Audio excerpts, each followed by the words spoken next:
if they're remembering a team from like 1970. Oh, I bet that's what it is. Yeah, I bet there's some sort of a state team from the 70s or something. Could be from the 50s. Could be. Looks of it. All right, we're live here, Red Zone Channel in Stevens Point. Proud home of Zaleski Sports here on Main Street, corner of Main and Strongs. If you're passing by, stop by and say hi. My name is Jason Zaleski, that's Dan Ross, and we will do our best to tell you everything that we know tonight. I'm going to take people, Dan, through the games here in just a minute, but at first I just want to talk generally about tonight. At the end of the night, we'll be 1/3 of the way through this football season.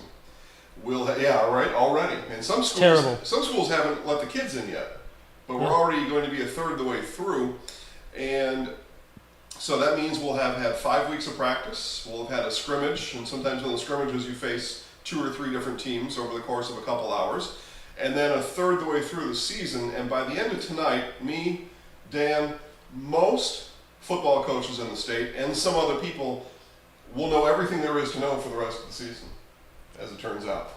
Pretty close. Yeah. Pretty close. Okay, so we're set. I'll set the stage like that. Now, I've got my Eau Claire North shirt on, shorts and shoes. I'm Huskies all the way, and so I'll talk about that game first, as we're watching on one of our TVs here in the studio. It's the Intercity. It's the rivalry. It's not the game like Stratford Edgar. It doesn't quite have that panache, but it is very important in the Chippewa Valley, this game, and maybe in western Wisconsin. Especially in the city of Eau Claire. You got the Abes and the Huskies going at it. I saw a Twitter post earlier today from an Eau Claire North, the best I could tell was like a fan club or something. And it was directing the students on what to wear, the North students on how to dress tonight. You know, everybody's got to have a theme these days. You don't just show up in whatever you wore all day. You got to wear something else later. And it says, as we face off against the Purple Turkeys, is what North called the memorial. Now, so I laugh, and I happen to respond. I took the Twitter account, and I went and I found Kramer on Seinfeld when he was the turkey. Yeah. In that episode. So that's on Twitter right now. People can see it. I thought it was a little bit funny. But the other side of it, the Old Abes, that's well, for one, it's a female bald eagle, is an Old Abe. And for two, it's our nation's bird, man. So I don't know about the Purple Turkeys. That's a bit of a diss on George Washington and me. For those that don't remember, Mr. Zaleski wore memorial gear last week. He did. Big letdown. Big letdown. Yeah. We are getting close. If things don't go right tonight, people will be very interested what you wear next week, because it'll be the kiss of death. They're going to start getting a little nervous about it, huh? Yeah. Yeah. Well, we'll see how that all turns out. I see I've got 2 of the same game on here on our screen. I'll fix that in a minute. Trust me, folks, I'll fix that in a minute. I know people like to watch the other games. They mainly just like to hear us talk. I found this out over the last few days, and then go back to last year. People tell me all the time, hey, you and Dan do such a nice job. It's just fun to hear you guys talk. So we have the games on there. Whether they're, I don't know, whatever. I'm happy that you're happy for us talking. DC Everest is at Appleton West. Stevens Point is at Hortonville. Wausau East at Marshfield. Wausau West is at Wisconsin Rapids. Lincoln, Loyal is at Auburndale. Memorial North are at Carson Park. Wapaka is at Denmark. Edgar is at Pacelli. Stratford is at Amherst, and Shacklton is at Spencer. Those are the 10 games, and I guess I can probably hold this up here. All right, I'm right there. I'm at ZaleskiSports.com, and you should too. If you don't want to listen to us anymore, or better option, get another device, turn it on, and then watch, another game along with us, and maybe we'll talk about the one you're watching. Those are the 10 tonight, Dan. I'm going to get this other game figured out here. Yeah, week 3. It's the first week when the games count in the conference standings. First 2 weeks, generally non-conference. Not all of these games are conference games in the normal sense. Edgar, Pacelli, not in the same conference, but they do play crossover games between the CWC and the Mara Woods, so they will count as conference games. So every game that you see tonight, unless there's some 8-man, I'm not sure exactly. There was no 8-man in what you just said. There was not tonight. That's coming soon, though. Coming soon. Yeah. So week 2. So all the games, conference games. Indeed, and I listed off Spash, West, East, Everest, Lincoln, Marshfield. along with Hortonville and Appleton West. That's all. They're all That's there? That entire conference is on the network right now. I've said for a while, we're kind of the Valley Football Association network. We're also the Merriwood Network. We're also the Clover Belt. We're also the Big Rivers. CWC. A lot of CWC. We saw Pittsville and Assumption last night. Maybe we should talk about that. We had we had 2 football games on the network last night. Kaukauna and Oshkosh West. It was a blowout. Kaukauna, the Ghosts are good. Galloping Ghosts. The Galloping Ghosts. And not only is it the greatest nickname in the state, they also have the greatest pregame tradition where a person rides an actual horse. And that horse runs full speed, 100 and something yards, which for a horse it only takes a couple of seconds. Horses are very fast. And at the 50-yard line, the rider flips the game ball to the official and then rides off. And it's really cool. What do they do for basketball? They just tip the ball. Oh. There's no horse in the gym. Horse? No horse in the gym.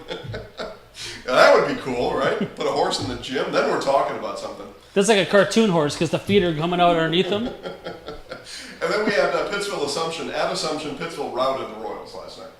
An absolute rout. They did it every which way. Defense, running, passing. Big passing attack from the Panthers. See if that persists for the rest of the year. But the Panthers are 3-0. Yeah, I had golf league last night, so I got into the bar area, ordered some food, ordered a beverage, turned on Zaleski Sports from the bar, and I saw it was 52-0 or 52-3, maybe something like that. And I thought it was a misplay. Yeah, right. Somebody's got the scoreboard wrong. Yeah, It was right. It was right. So yeah, I mean that says some things about Pittsville. They're 3-0, 2 games from being playoff eligible. In the conference they play in, they've got a forfeit win coming up against Wild Rose. Or no, they're in the Merriwood. I'll have to look, but we'll probably have a forfeit win against somebody. So they're essentially playoff eligible, and we'll see how high the ceiling is for Coach Dewar's Pittsville Panthers. And the Royals fans obviously a little bit shocked, I think, last night. yeah. I think they were. Yeah, most conferences get 4 conference teams into the playoffs, generally about 4. So you look at the Merriwood, you have Edgar, you have Colby, you have probably Auburndale, I would say. And It looks like it. maybe Pittsville's that 4th team this year. Could be. You know, they've been on that edge for a while. And I know that the town of Pittsville, it's about 800 people live in Pittsville, to my understanding. They've wanted something good from their high school sports teams for a while. They haven't necessarily got it. This year, though, the football team is 3-0. The volleyball team is ranked, very good. So good year to be a Panther right now in Pittsville. Yeah.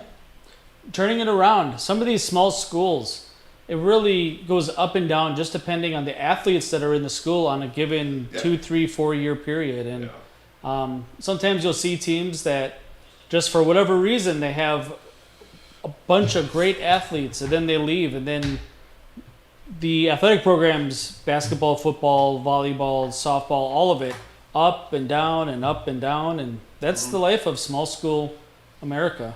Yeah, in one of those small schools, Assumption, who got routed at home last night, they were a level 2 football team last year and came in with some expectations.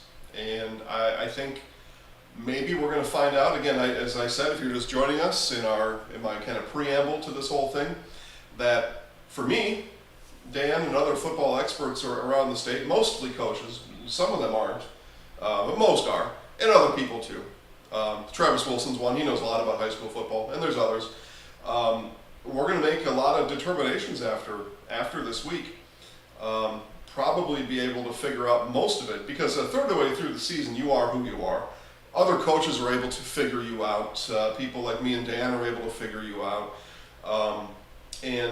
So with Assumption in mind, I think we're going to find out, we'll see tonight, that the week 1 win against Necedah is going to be a little pale after tonight. But for Assumption, though, they're 1-2. They're 0-1 in conference. That's a crossover because neither the Merriwood or the CWC have enough teams to make a full conference, so they let teams from each other play. Assumption's probably still going to be playoff eligible. Yeah, it's not a tough conference. No. Comparative. Yeah, just talking about things here, right? We're just kind of talking out loud here as a group, gang, and a lot of you watching online already. Assumption probably better than Loyal, probably better than Pacelli, probably better than Rochelle. They'll get a forfeit win against Wild Rose. But boom, they're in the playoffs. Yeah. That's it. And maybe they sneak one out somewhere else too. Maybe they get better. Maybe they turn my frown upside down. But I'm on a frown right now on the Royals. Yeah, the last 2 weeks have definitely brought expectations lower than what they were after week 1, the win over Necedah. Other things I'm watching tonight besides my Huskies up top. Everybody's in Anthem right now, so that's good. We're just moments away from kickoff in this week 3, Friday of week 3. Again, we kicked off last night officially for week 3. Wausau West and Wisconsin Rapids. I think that's an interesting game. We've got that on our bottom TV here. I think West is pretty good. I think that they've got a real chance to enter the playoffs without a loss in their record, I think. Yeah. And I'm going to find out tonight. I'm starting to solidify my opinions tonight. Wisconsin Rapids, a loss here, and they're going to be really treading water on the season. So this is an important game for both. Yeah, Wausau West, I don't remember who they played week 1. It was a big win. Superior Mm-hmm. and De Pere last week. That's right. And 2, I would say easy wins. The Division 1, there's no easy wins, right? It's really good athletes across the board. Yeah. But 2 impressive victories, and Wisconsin Rapids probably, I would say on paper, maybe not as good as the teams that they've seen already this year, but maybe similar. Yeah, River Falls and Stoughton, right? I think are the 2 losses. Division 2 River Falls, although River Falls plays a pretty good Division 2. Yeah, they're big rivers. Yeah, big river right. school, all that. So, yeah, but you think of Coach Tony Biolo and his Wisconsin Rapids Red Raiders. They go 0-3. Some kids, you're going to have to check their heads at practice next week, which won't occur until Tuesday because of the holiday weekend. You're going to lose a day of practice next week. And then what? And you start kind of looking around, like, who are we? What are... Is this what it's going to be like all year? And that's what 0-3 does to a group of 16 and 17-year-olds, and sometimes a group of NFL players. Yeah. Well, we talked a little bit about this last week. The Valley Conference has Wausau West, probably a little bit of a separation between first and second. You have a bunch of teams that are kind of 2, 3, 4, and a couple teams that are maybe the third tier down. Yeah. But tier 2 and tier 3 really aren't that far apart. No, they're not. One team, though, that's got a chance to impress me tonight are those Spash Panthers. They shocked the world last week and beat Hudson. Hudson's a really good football team. They beat them at home, just right around the corner here at Gerke. By the way, we'll be on standby in case we're needed over there, Pacelli and Edgar. We'll get to that game later. But stand by in case we're needed to, help soothe some crying eyes over there, maybe. Could be a long night for the Cardinals. And a quick night. I remember about the poll, too. I don't even know where I was going with all that. Oh, Spash. So Spash upsets Hudson at home last week. Now they go to Hortonville. Hortonville's on the downslope right now, so you would expect Spash to have a favorable night tonight. If they do, all of a sudden they're 2-1, and they're looking like that team that could put it. That if there was a team that could put pressure on Wausau West, maybe it's them. Yeah.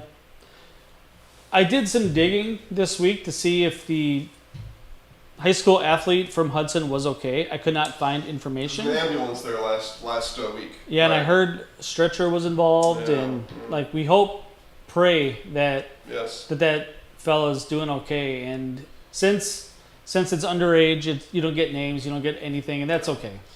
We just hope for the best. Yeah. I don't have any connection to the families there in Hudson. I know the athletic director would have told me if I asked. Stop it.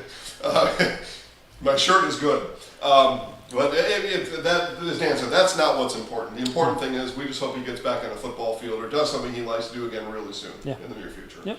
The name is not what's important at all. Okay, so Memorial, get a big kickoff. It's kind of to me, Dan, like Edgar Stratford. I said not to that degree.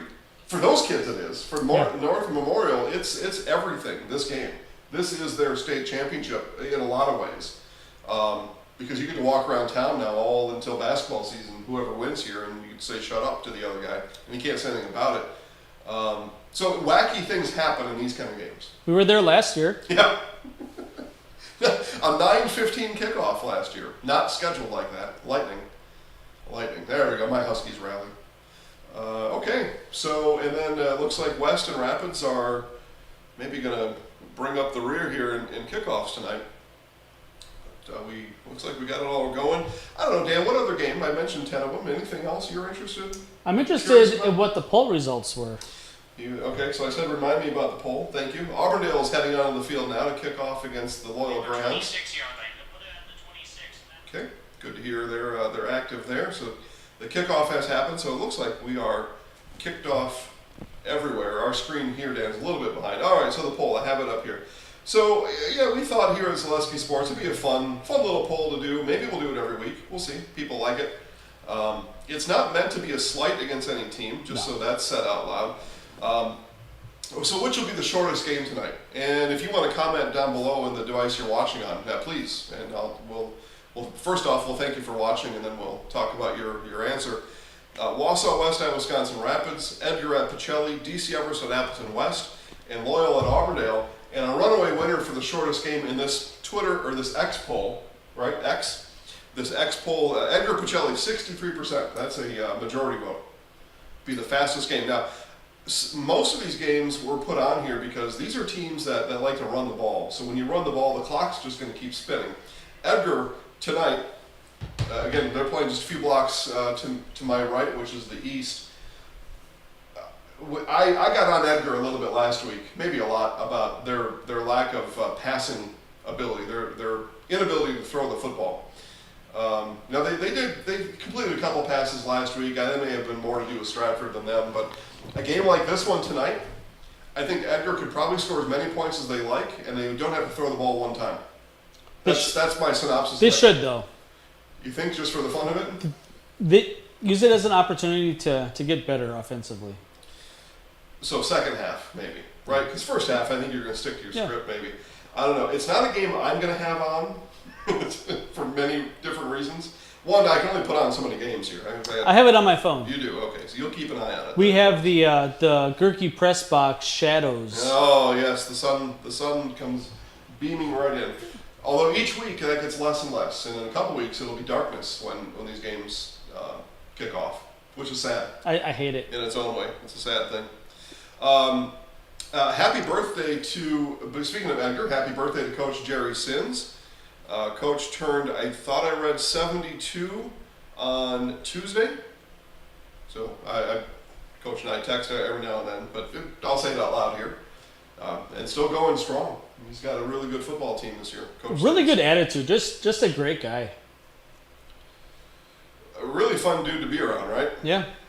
He could run for any elected position in that town and win in a shutout. I've mentioned that to him before. Like, if there's an election, be hard to find anybody who would vote against him. No, how could you, right? Yeah. I mean, what would you possibly have to say about Coach Sins that you wouldn't check his box there? And he told me he's the mayor of the football team, so that was pretty much it as far as that's concerned. So Rapids 3-and-out, Pacelli's 3-and-out. Okay. Eau Claire North had a long kickoff return, but they did not get a first down. Okay, so my Huskies are good so far. Scoreless on the scoreboard though. Well, one step at a time. One step at a time. Who's gonna be the first to score? You know, maybe that'll be next week's poll. Would that be a good one? I think so.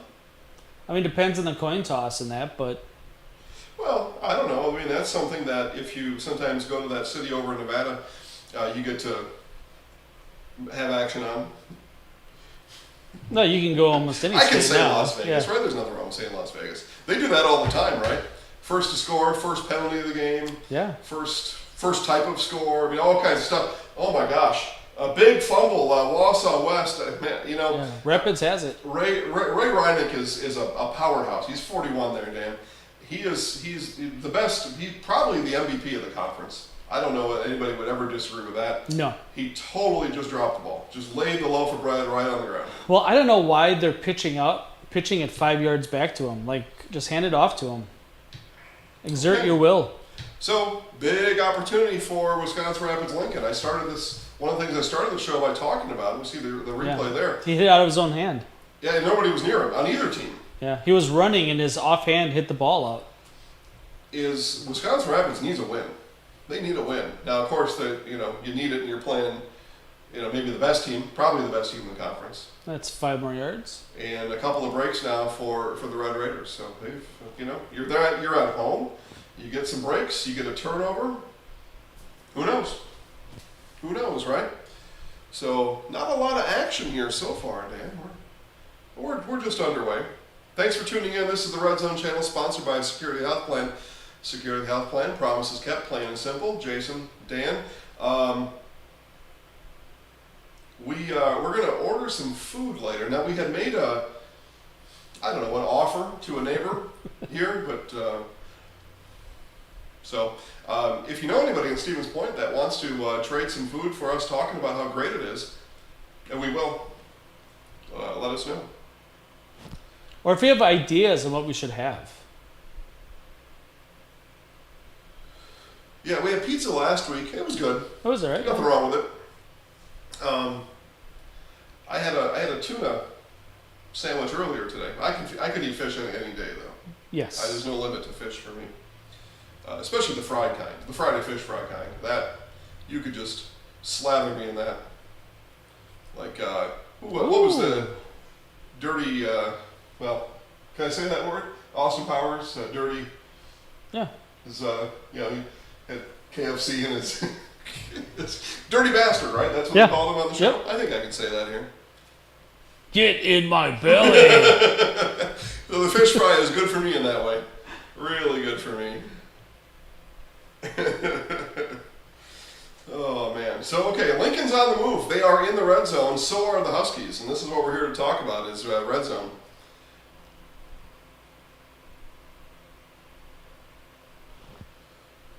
So we are a couple of teams in the red zone.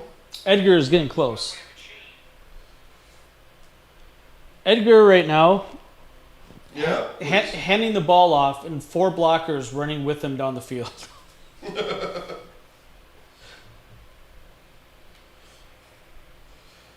High school football is so much fun, isn't it? It really is. Yeah, you get all that craziness going on. Taking a look at my Marshfield Tigers here. They've been offensively challenged this year, Dan. Marshfield and Wausau East. Marshfield comes in averaging 5 points a game, and the Red Raiders put the ball on the ground, give it right back inside the 10. That's too bad. Well, it is, because they have that opportunity. West coughed it up in their territory. They have some good momentum going down the field, and they give it right back inside the 10-yard line. Red zone for the North Huskies and timeout. So they're going to have 3rd and goal after a timeout. Edgar's on the scoreboard. All right. So first to score. Yeah. Well. That I think I know. In these 3 games we're watching, 4 games. I think I know. Yeah. Well, I can look at some things here too. Now, it doesn't count if the games start at 6, because some of these games are starting early sometimes. They would be the first to score. Yeah, we wouldn't put those. So we'll do that next week as a poll, perhaps. Yeah, and we would only count, just for that one day, I think. Because Friday's the big day, right? Yeah. They're playing games on Thursday and Saturday, and we're told that's because of the official shortage. But still, most of the games happen on Friday. So, as is tradition with Coach Sins, you get the touchdown, you go for 1 or 2. 2. You go for 2. They got it. Yeah. 8-0 Wildcats. Yeah. In a game like this, there's probably nothing that stops them from a successful 2-point conversion tonight. Themselves. That would probably be it. And again, it's nothing about Pacelli, but there's just great blocking. It's not going to be a very competitive game, you wouldn't think. Edgar's really good. Yeah, Pacelli was it 2 years off of the really good team they had? Yes, right. 2 years? Yeah, they had a level 2 game. Coleman? Was that Coleman year? Yeah. Yep. So ran into a really good Coleman Panthers team that year. That just happened to be in the lowest division or whatever that year. Right. Had been a 6 and were 7 because of enrollments. And the Huskies, touchdown. Yeah. Right. Hey. headbutting his friends. Which is exactly what you want to do, right? You go full bighorn sheep on them. That's right. So last week we talked about biggest surprises and things that were unexpected, and obviously Spash Hudson was one of those things. The way that Edgar handled Stratford, and we have not talked about Stratford Amherst yet tonight. We should. It's really for us the game of the week. Yeah, but what about last Saturday? You were at a game last Saturday. Yeah, thank you. That's a good update for me. I was at Wausau. I was at the Friendly Confines of Newman Catholic High School, the football field anyway. And the team had won collectively 36 games in a row, right? Does that sound about right? Something like that. And 28-ish regular season games in a row. Yeah. Which included obviously a conference winning streak. They had never lost a regular season 8-man game in their history. Yeah. In their history. Well, the Three Lakes Blue Jays wanted nothing to do with that. And I believe we had a 30-6 final score, 30-7, 20-plus point win for the Blue Jays. And Blue Jays afterwards were pretty excited. A couple of them chirped over to the other side. State champs, is what I heard. It's a new season. That's not really that fair. I mean, a lot of those kids weren't even on the team last year. Well, but when you have that type of tradition, yeah. And you got the cardinal on the side of your helmet, that is, what a 16 or 17-year-old is going to think and say. So the streak was snapped, and good luck to the Blue Jays for the rest of the season. Florence is at Newman tomorrow, and Chris Conley and Braden Bullis will be in attendance again tomorrow to show that game live worldwide. So see if Newman can start a new streak tomorrow, 1 o'clock kickoff. Yeah, and it wasn't a fluke. Three Lakes was really good. Yeah. And honestly, Newman's going to be good this year, right? They're going to get a lot of wins. Super, super young to start the season. Great tradition. Really good coach. Miglig really has it rolling over there. And, there's a good chance that Newman's going to get another shot at them, at those Blue Jays later on. Could be, because in A-player, everybody goes to the playoffs in the same group. Yeah. There are no divisions yet. I bet, though, within the next... So what is this, 2023, 2027, we'll have divisions in A-player. Yeah, maybe before then. Maybe. No later than 2027. Yeah. We'll see. What I haven't heard a lot of over the last 6 months are schools that are playing 11-man that are in the process of moving to A-player. I haven't heard that. So that's something that had been... You couldn't go anywhere without hearing it for the last 5 years. That talk seems to have slowed, so maybe things have kind of settled in that way. But as you and I both know, especially in the northern half of the state, the school enrollments continue to decline, and that is, A-player is the option for that. Yeah. It's the option for that. And I won't say them here publicly. I have talked to them privately. There are schools right now that are probably better suited for that, and there are some traditionalists and some nostalgic feelings and just some things clouding decisions right now that their kids would have a much better time playing football in A-player. So when those will happen soon. A little jump ball. How about an interception for the Huskies? Yeah, looks like it. Purple turkeys throwing picks. It was a really good play by the quarterback. He looked like he pump faked twice to get defenders up in the air, and by the time he threw it all the way downfield. Oh, wait a minute! They're ruling this is Memorial football. Huh? Are they ruling that they both had their hands on it? So simultaneous possession does go to the offensive player, and that must be what now they're still talking. Yeah, that's a little bit silly because the Memorial player was on the back of the defender at the end of that play, right? Of course, about 10 years ago or so, Green Bay Packers fans know that situation all too well. And I think it was a Monday night game, wasn't it, against Seattle? It was a national broadcast game against Seattle. It was the Hail Mary. Yeah, well, the referees that year were on strike, so we had. That's right. Well, they were. So we had scab referees, and they screwed it up. They screwed up the call. I thought somebody was bringing us dinner. Oh. Well, he's got a bag in his hand. He does, I know. And he had a sly grin on his face. But so, they gave that ball to Memorial. So, Dan, I just need to know. Yeah. Well, I need to know. the magic of the internet lets us go backwards. Yep, it does. Oh, look at this. Who's this? Oh, boy. Who's this cutie? Well, I'll tell you what, this is going to be food to come in here as the boss is rolling in, along with Dasher the dog here on the Red Zone channel. Yeah, come all the way in. Come all the way in. Why aren't you and Edgar tonight? No. Well, Yeah. no game at Edgar tonight. Ooh, that's right. They're just down the street, though. They are. Did you stay long enough to see Edgar score a touchdown? No. You see how he's on his back? That's weird, man. Yeah. And 5 comes away with the ball, too. Yep. I don't know. So again, I've got a referee friend. He calls me every night after Friday. Is it Jags? I'm gonna ask him about that situation. Plus, again, Dan, for the second week in a row, we got referees with shorts on, F minus. Oh, I see it. F minus. Yep, up in Eau Claire for no particular reason. Dan and I are hungry. Can you help in any way with No, that? but can you have Yes, you can. Is that your water? Want water? Yeah. No. Oh, good. It's Hubby's. What we're hoping for are 2 fish fries from around the corner. I gotta go. I take Dasher to see. Oh, please! You just leave him here, and he'll keep us company while you're doing that. And when you say around the corner. 2 doors down. All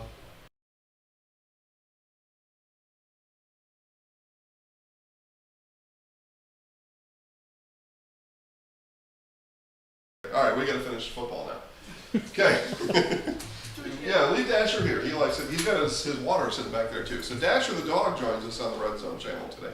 First time we've had a dog Yeah. on this channel. So North has the ball. I don't know if they just went back or if there was a turnover. Oh, I don't know. There's a lot going on in the studio. Yeah, I should say. Still scoreless at Southwood County Field too. So that's a positive for Wisconsin Rapids Yes. at this point. Now, Rapids has been in the red zone, and they did just have the ball and they gave it back. Edgar's on the scoreboard again. they are. So 14-0. Yep. Going for the extra point. Going for 2. We talked about this last week or the week before with Edgar. Don't really have a kicker this year. Oh, they are kicking. It's high school football. We got some beefy kickers. I love it. Trying to figure out what happened here in this Marshfield game. It looks like the Tigers have scored. So, gonna go back in time here a little bit. Something happened. They had a big stoppage in time.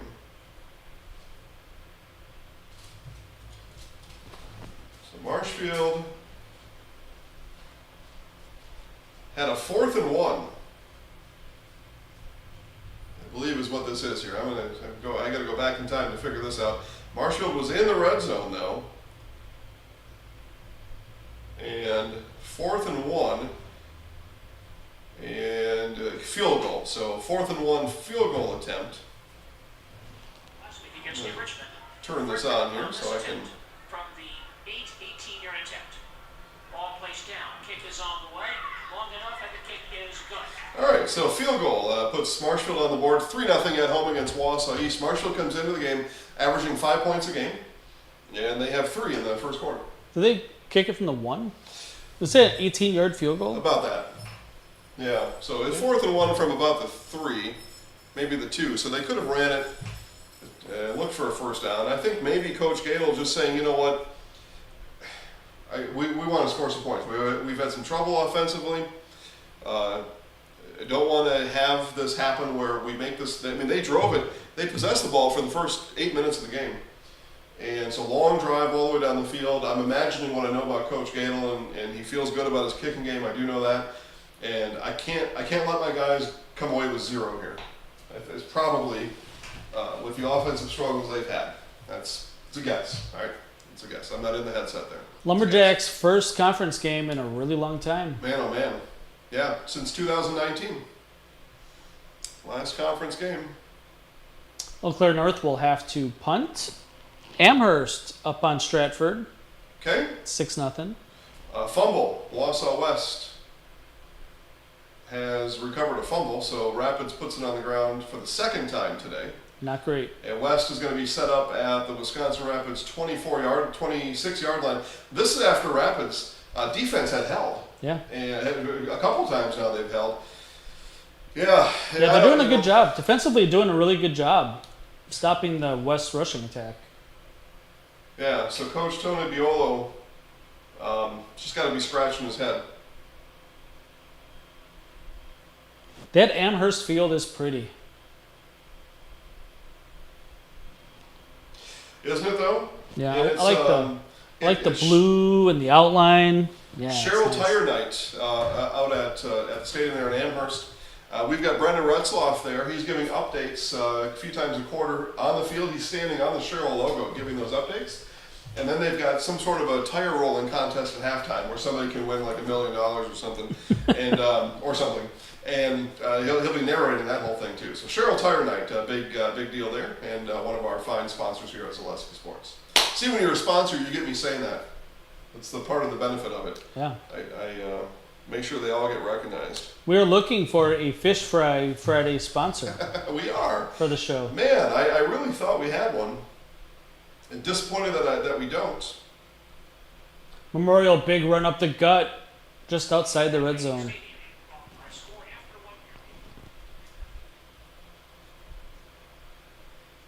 Okay.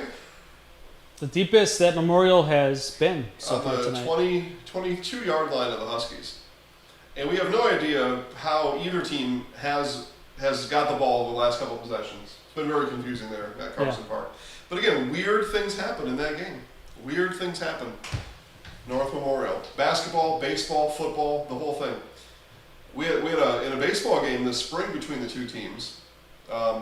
In the bigger conferences, you play Tuesday, Thursday. That's your season series, Tuesday, Thursday. Okay. And so the Tuesday game, it was a extra inning walk-off sac fly Okay. for Memorial. And then it was just a wacky, 20 combined runs on Thursday between the two teams. And Memorial swept the series. And then they played again in the playoffs. It was bedlam for the third time. And I think Memorial won all three. I think so. Well, they had good athletes last year across the board. Yeah, so Memorial coming off a loss last week. North coming off a win. Two teams still trying to figure it out. Both 1-1 though on this, no, Memorial's 0-2, right? I don't know. I'm not sure. I think they're both 1-1. I think it was right to begin with.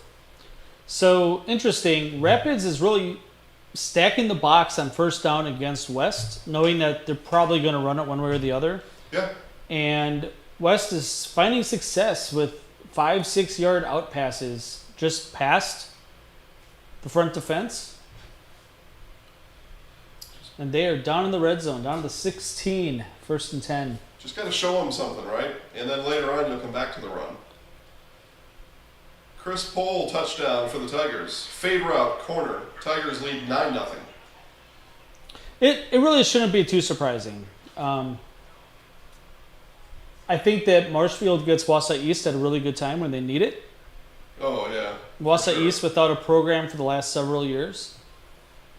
Jumping back into D2, D1, whatever they would Division be. 2. It'll be Division 2. Yeah. Is where they're found this year. Okay, let's see here. I'll go through some scores here. Holy bananas. DC Evers 25, Appleton West nothing. That was on the poll for the shortest game of the day. Spash leads Hortonville 7-0, first quarter. A lot of these games have gone to the second quarter already, but that's a first quarter score. And then, of course, I hit the wrong button. Let's see, Loyal at Auburndale. Auburndale leads 7-0. That's a crossover game, I imagine. Correct. Shiocton is at Spencer Columbus. No score beginning in the second quarter, which is good news for the Rockets.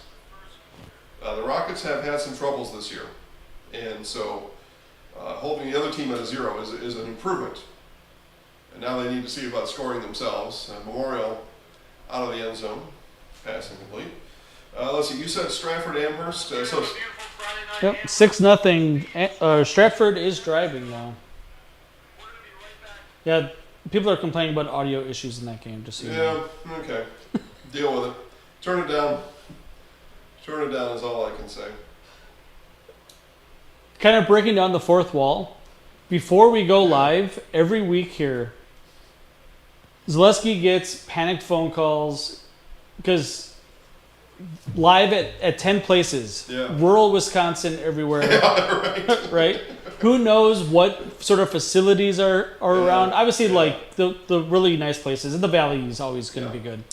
Right. But some of these fields, like they barely have lights and no internet, and trying to figure out how are we going to get this thing going. That happens every week before we go live. It happens in basketball too, all the time. Didn't happen this week though. We didn't get a single phone call this week. Now I was at a location prior to this that went a little longer than I thought, but that so we were a little late That out of the happens. air. But Yeah. we're a third of the way into the season, so Yeah, those calls should stop, right? they should. Otherwise we have decisions to make. Let's see here, audio.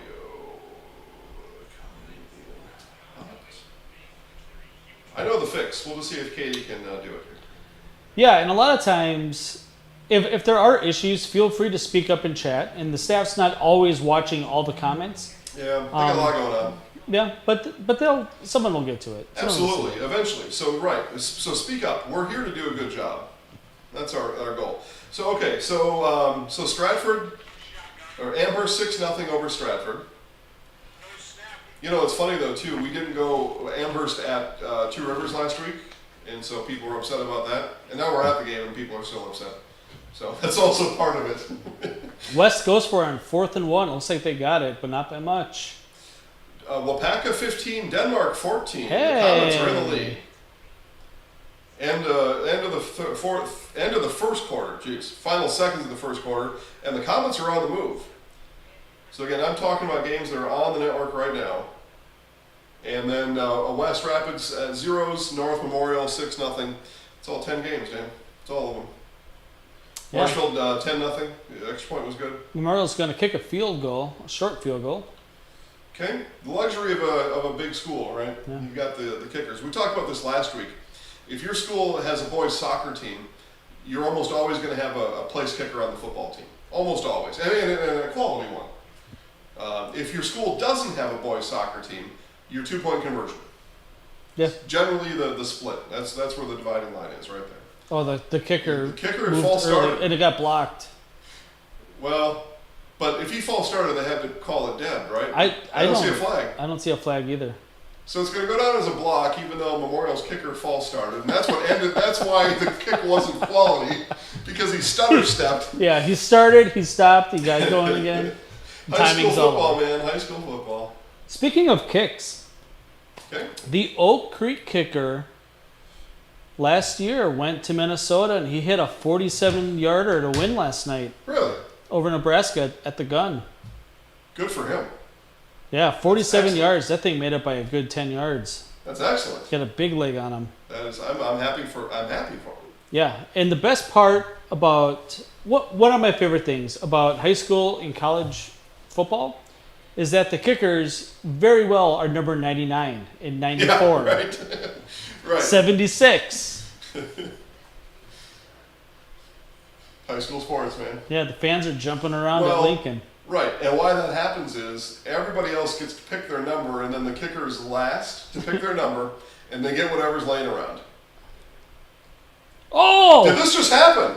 Wisconsin Rapids has stripped the ball on the 5-yard line, and it's going to be a strip and a score, a 95-yard return to put the Red Raiders on the board at home. That's wow. unreal.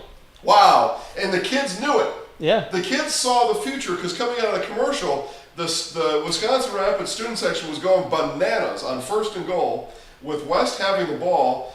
And right here. So Reineck now has fumbled it twice. Yep. Not what you'd expect out of the probable conference MVP. 95-yard return for a score. That was number 6, Dan, for Lincoln. Yeah. All right, I like number 12. It's the quarterback here. He is trying to get pushed in the back. Push me. Yeah, he's slowing down right in front of the offensive guy or the defender trying to score. So sophomore Matt Voller runs it back 95 yards, and we got our first big score tonight. That was a big one. That was big. Big 95 yards, but again, the Red Raiders need good things to happen here. They really need to win. Good kick. Tall task, but wow, that'll help. 7-0. That'll help. And there, 8? Is that what I said? Well, let me look here again. Sorry, 8 is who did it? Sawyer Brooks. Sorry, I thought it was 6. Still a sophomore though. Sawyer Brooks. Maybe that sophomore class is good in Rapids. And watch this toss. I'm gonna throw it out. Throws it to the side judge on the other, or the line judge. Right? It looked like he was throwing it back over to the West guy. It's like, here, you can have it back. Hold on to it this time. That's what you do to your little brother, right? If you take the ball and you just throw it into the field next door. That's what it looked like he may have been trying to do there. Well, wow, what a play. All right, Dan, we got some things happening here now today. Yeah. Got some things happening. Teams that have had struggles offensively are scoring. Let's see how West responds to this. There we go. People waving hi. We told them to, right? We said walk by and say hi. Well, West has got to respond now. I mean, they have been lackluster through a quarter and 16 minutes or 16 seconds. So through 12 minutes, 16 seconds, West has looked like the inferior team. Yeah, and West hasn't been putting up 30, 40, 50 points a game. They've been winning low-scoring games, which you'd expect because they want to control the time of possession. They run the ball. Yep. Gonna have to do a little bit more now. Okay, well, we'll see. Look at this kick. The kick goes through the end zone. I don't know if there was a penalty there and he kicked it up 10 yards. Maybe we missed something.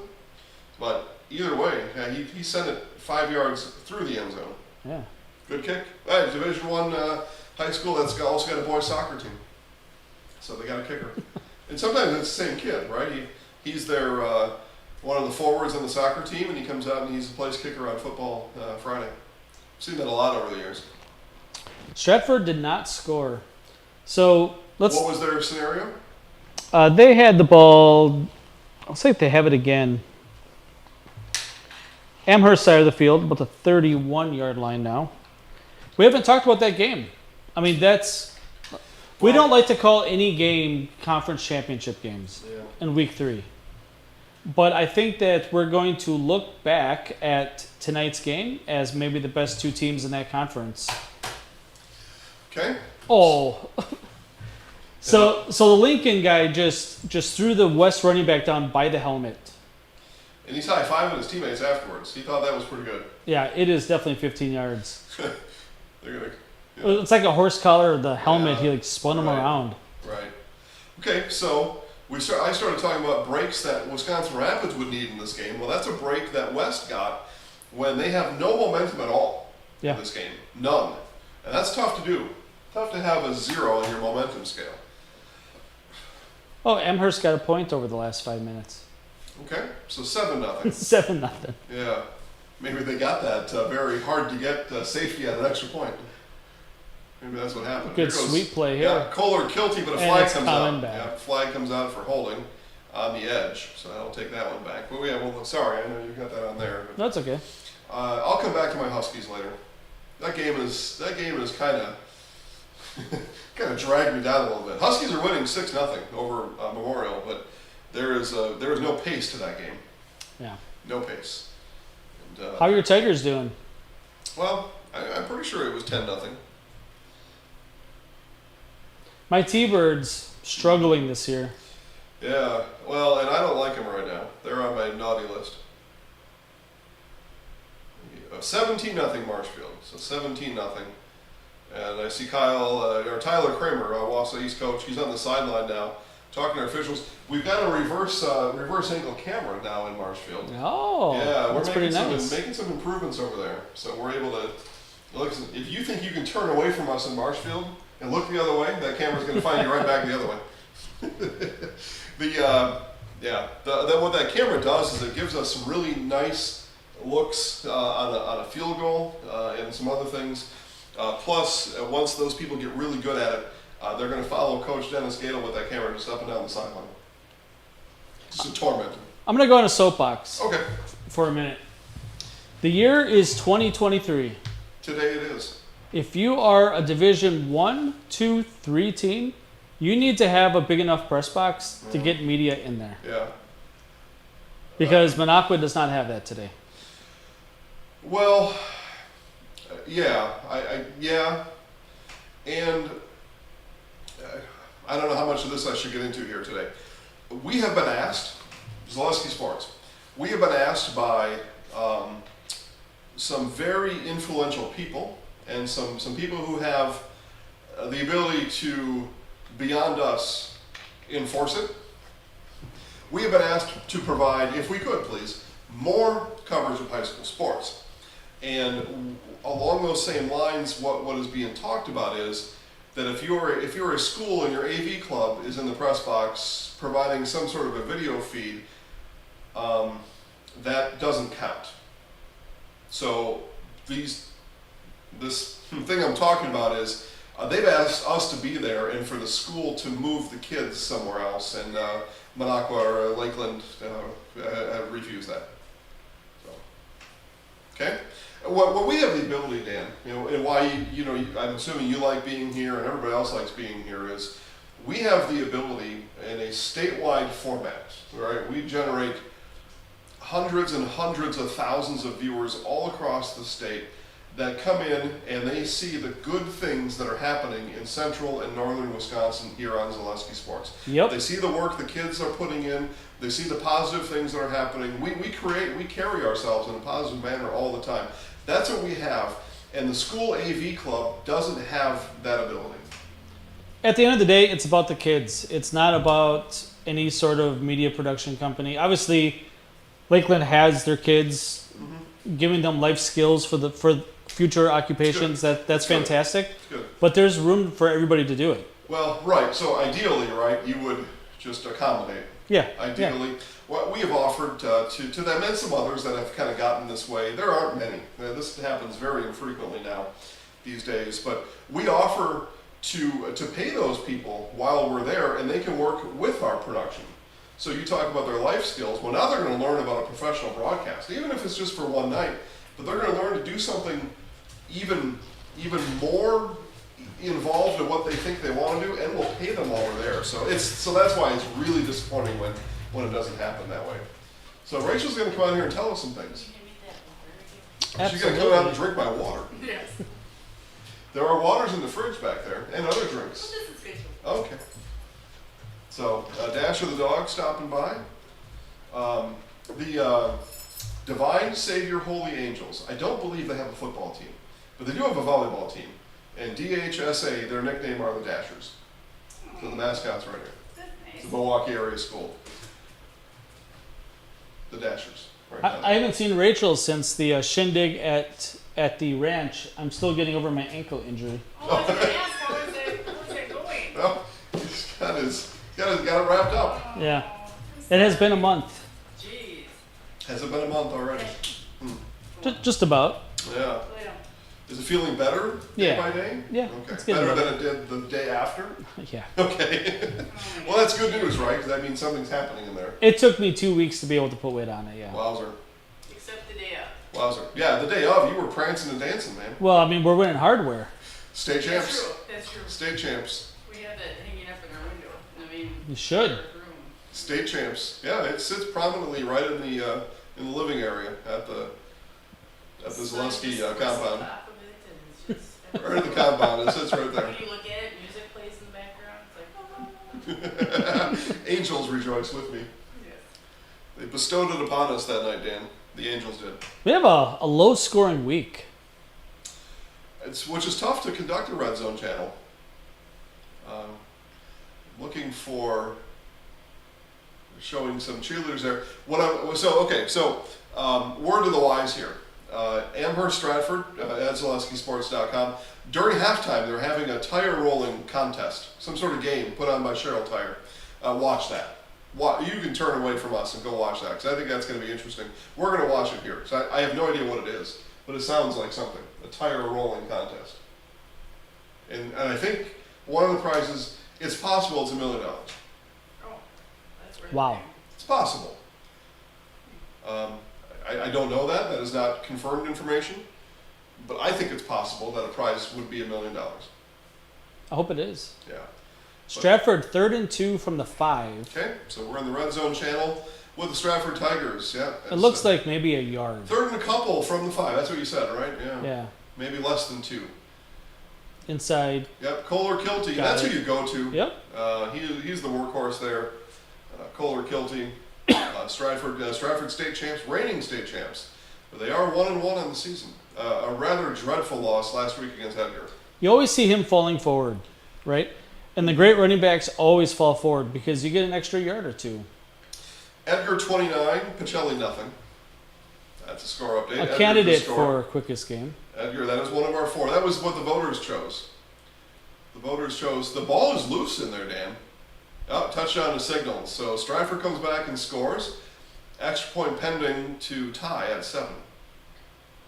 Okay, so there's an answer. Yep, Stratford Amherst often play really good games. And we talked just prior to going live. And this is a huge play, a screen play on 3rd and 18 by West, and they get about 22. Wow. You know, a screenplay at all divisions in Wisconsin high school football isn't run that well. That one was. No, it usually isn't. Yeah. Anyway, Stratford Amherst. Amherst has, that's not a good kick. So Stratford doesn't have a boys soccer team. No, looks like it. Okay. Amherst has had the better of Stratford the last few years. In your research, yeah. Yeah, I think it's been since 2017? Well, Stratford beat Amherst in the playoffs in 2019. Yes. But aside from that, it's Yeah. been pretty one-sided. That makes sense. Yeah. And that was the year that Stratford had all the shutouts until the Amherst game Right. in level 4. Which it was admitted to me a month later from people on that football team, some not players, that they don't believe their receiver tiptoed in the back of the end zone that he actually got his feet in. They didn't believe it was a touchdown. Well, Stratford ended up losing the state championship game anyway, so non-factor, I guess, in the end. that was a pretty big upset. It was disappointing Well, because we yeah. had to watch Division 7 and 6 teams lose back to back. Because Edgar was down there, weren't they? Yes, yeah. So Edgar lost. I forget the 6 team, but they were somewhat local-ish. May have been Iola, but they lost. Or did they win that year? I don't know. I told you before, all the games run together. Yeah. And then Stratford lost. And I was on the sideline of that game shooting highlights. And sometime with, say, about 3 or 4 minutes left before halftime, that game was decided. People didn't know it, but me on the sideline, I knew it. And I believed that the Stratford coaches knew it. And it proved out to be true in that second half. Lake Country Lutheran had an outstanding quarterback that year. Yeah. I don't remember his name, but he was Luke Hartle. How do I remember these things? You're a smart guy. I don't know. So anyway, he was an outstanding quarterback that season, and what Lake Country Lutheran found out, the Lightning, right? What the Lightning found out is they were able to pass. They weren't able to run on that big defensive front the Tigers had that year, but they were able to essentially pass at will. And so Hartle just went to it, and I think that's why the Stratford coaches went into halftime in that game, knowing that we don't have an answer for this, and we're going to have a silver ball in about 45 minutes. Well, you don't see teams like that in the CWC or the No. Merriwood very often. No, yeah, and that was their last year in Merriwood football that year. So they did not see that year. And the horses were big on that defensive line. One of them had an ACL in that game, so that was a limiting factor as well. So they did a lot of things went against Stratford that day. Here goes Reineck to the end zone. He's carrying people in, so Wausau, he stares down the guy afterwards too. Wausau West a point away from tying the game after the Ray Reineck, I don't know, what was it, 6-7 yard touchdown run? Yeah, that's about an 85-yard drive, I would say, and it took about 15 real-time minutes to get down there. Yeah, it looks like they snapped it from the 5. The instant replay brought to us by Wheeler's Chevrolet GMC, locations in Wisconsin Rapids, Merrill, Marshfield, Abbotsford, Medford, and Coloma. West has a soccer team. They do have a boys soccer team, wouldn't you know it? Extra point's good. Never fails. It almost always stands up. It almost always stands up. DC Everest 38, Appleton West nothing. 6 minutes left in the first half. Does that tell us more about Everest or more about Appleton West? It confirms what I thought, Okay. which is, yeah, Everest is, they're in that second tier in the valley. Now, depending how West plays today, maybe it's all one tier, right? But they're in that second tier, and Appleton West they just don't have it. They just don't have it. Yeah, DC Everest, I mean, obviously, great storied football program over the years, last 30, 40 years. A little bit down recently, comparatively. Yeah. But not just football, but a lot of sports. They're definitely coming back now. They are good at almost everything again. They're building a program. You mentioned to me earlier today volleyball, DC Everest volleyball winners last night. I saw them at an invite a couple weeks ago. They looked pretty good. That hadn't been the case as of late, so it looked pretty good. Second year coach, I think, so something is working there. I don't think. Why does Stratford have the ball again? I don't know. Okay. Amherst. No, Stratford does. Sorry, go ahead. Dan. No, Amherst must have fumbled. Yeah. Basketball team probably not going to be great for Everest this year, but Yeah, probably in both programs, probably. Right. You- Probably. that kickoff by West. So it was an angled kick right along the sideline, and the Rapids kids saw it going out of bounds, and they ran away from it, and then it bounced back in, and one of the kids had to go over and really smartly pick the ball up while his foot was out of bounds. That's what you do. And that's a penalty. Yeah, that's a next level play too. Not a lot of kids would know to do that. I was just watching a video about that the other day. How they do it in the NFL. Well, if they can, because you get the ball on the 40 in the NFL. Here you get it on the 35. I couldn't believe it. They have 1 foot in and 1 foot out. Yep. Yeah. Brady says, keep doing a great job. So thanks, Brady. Thanks for watching tonight. Love you, Brady. Told people to comment. Speak for yourself. Scoreless at the half in Spencer. 0-0 Rockets and Chiefs. Spencer, Columbus, and Shopton. Okay, so again, that's good news for Spencer Columbus, I think. Eau Claire North Huskies in the end zone. Really? Okay, so a 12 nothing lead. They might have the ball again down.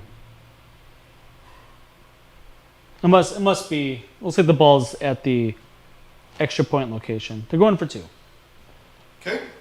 I see. I'm watching Auburndale lead Loyal 14 nothing, and we've got the camera all the way zoomed out. We're going for the sunset view there, with the football game going on. How romantic. Isn't it though? How romantic. They'll get that fixed soon. That we need to see more than that. They'll get it fixed soon. Okay. So Stratford somehow has the ball back and driving. They are almost in the red zone. Fish, is a fish a possibility for us? Yeah, tonight? it's coming in the next 10 minutes. But you guys should really have maybe some sound on? No? No. That just gets in the way. No. We know what's going on here. You're top notch. We know enough that we don't need the announcer to tell us. So the Dan has a good idea of cooking with our announcers, maybe for next week. Oh. Ooh. Yeah. Yeah. It's cooking. Gotta figure it out. It's cooking. it's marinating. It's right now. marinating, yeah. That's how ideas come to be, right? Soaking up you, flavor. you have an idea and it's probably not quite right, but maybe something in there. Yeah. Dasher is extremely bored of us. He's gonna take a nap Yeah. on the floor. Bullshit. Has he had a busy day today? Oh, okay. Okay, so end around. Tigers will have a first down inside the 20. So in the red zone are the Stratford Tigers looking to take a halftime lead. They trail by 1, 7-6 at Amherst. Jack Rosicki on the call there in Amherst. I've given them some advice on audio, Dan. Let's see.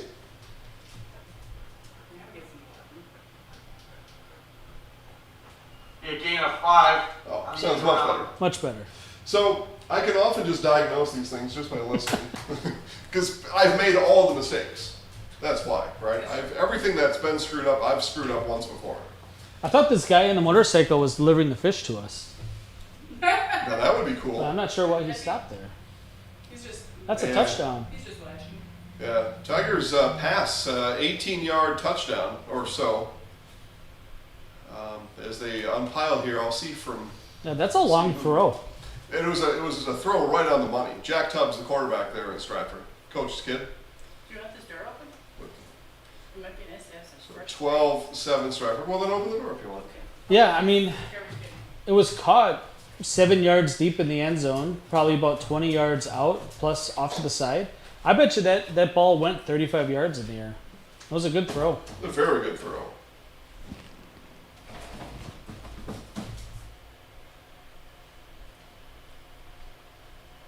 Stratford goes for 2 and gets it. Okay. So They are back on track. take a round 7-point lead, right? That's a round number in football. Closing, well, so 3:06 left to play there. We're closing in at halftime here, Dan. A lot of games. 3:30. We're tied in Southwood County, 7-7. And it looks like if you're looking for a scoring update from Brendan Retzloff over in Amherst right now. So Brendan's supposed to stand right with the Falcon there, right on the Cheryl Tiger logo. I don't see him though, but I don't have the volume on, so he could be talking from somewhere else.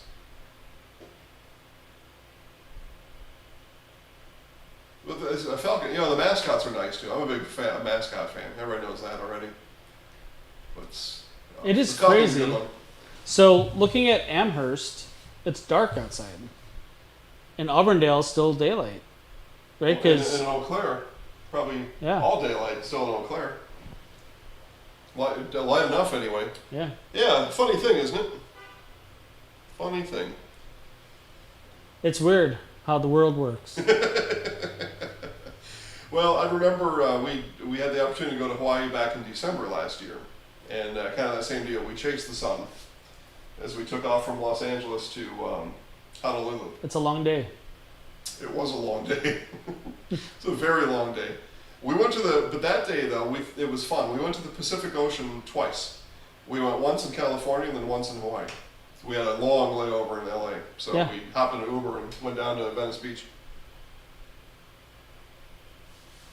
That was, so that was kind of a little thing we did. There was a show on TV, The Amazing Race. So we kind of thought that was like Amazing Race kind of a Yeah, maneuver to go to the eastern Pacific Ocean and then the west, or I guess it's kind of central, right? Hawaii? It's not yeah. quite western. Anyway, story about nothing. I live in the Seinfeld realm. As do I. What's the show about? Nothing. Nothing. Nothing? Nothing. So what exactly is a show? You wake up, you go to work. That's a show. That's a show. I think you may be onto something.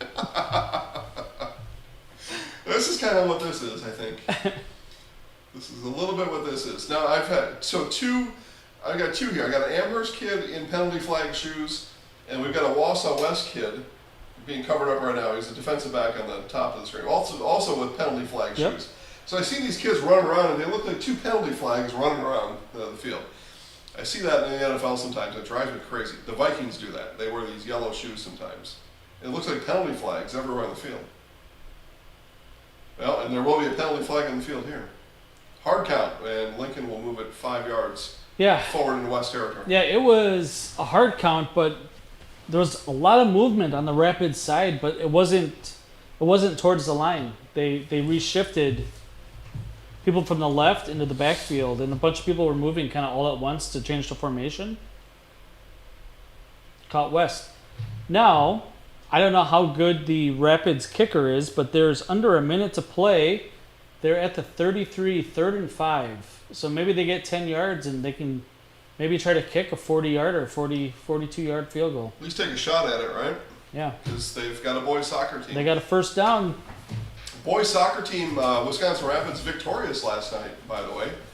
Ben Weidman had the game winner with about 3 minutes left. They beat Marshfield 2-1 last night. Highlights are on Facebook at Zaleski I'm not sure I've ever watched a high school soccer game. Oh, I should. They're available. I kind of like the sport. We do a couple every week. Yeah. Couple.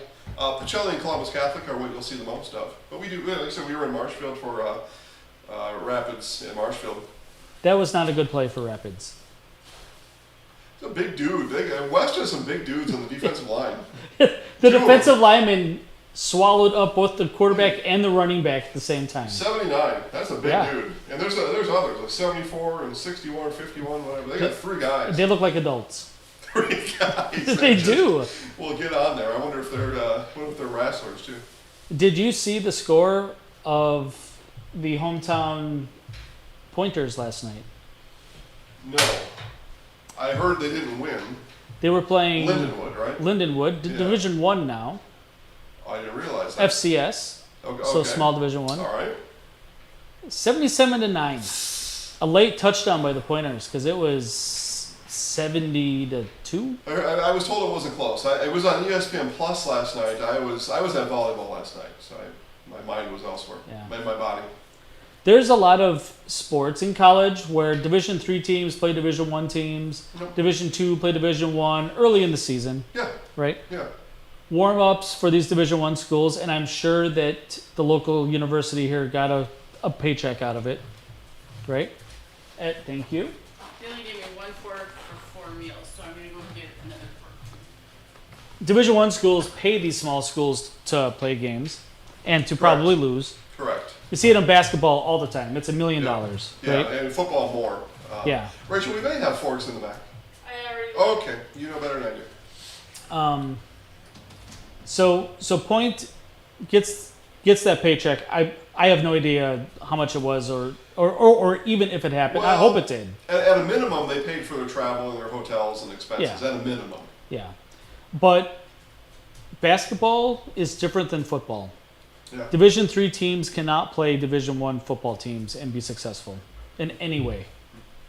This is a 42-yard field goal at the gun. So you said they're gonna, see if they have it. So 23 is the kicker. Let's see who that is, and then I'll see if I remember him from soccer last night. And so West is going to ice him. Like, it seems like a pretty tough kick anyway. Let's see, Wisconsin Rapids kicker 23. Yeah, I mean, it's the old thing. You can't take the timeouts with you. Ashton Fisher, he's a 210-pound, 5'11" senior. I don't know that name from soccer. Not from last night, anyway. Okay, so Fisher's going to head out there. 42, that's pretty good for a high school football kicker. That's pretty good. 42 is my long in practice. Yeah.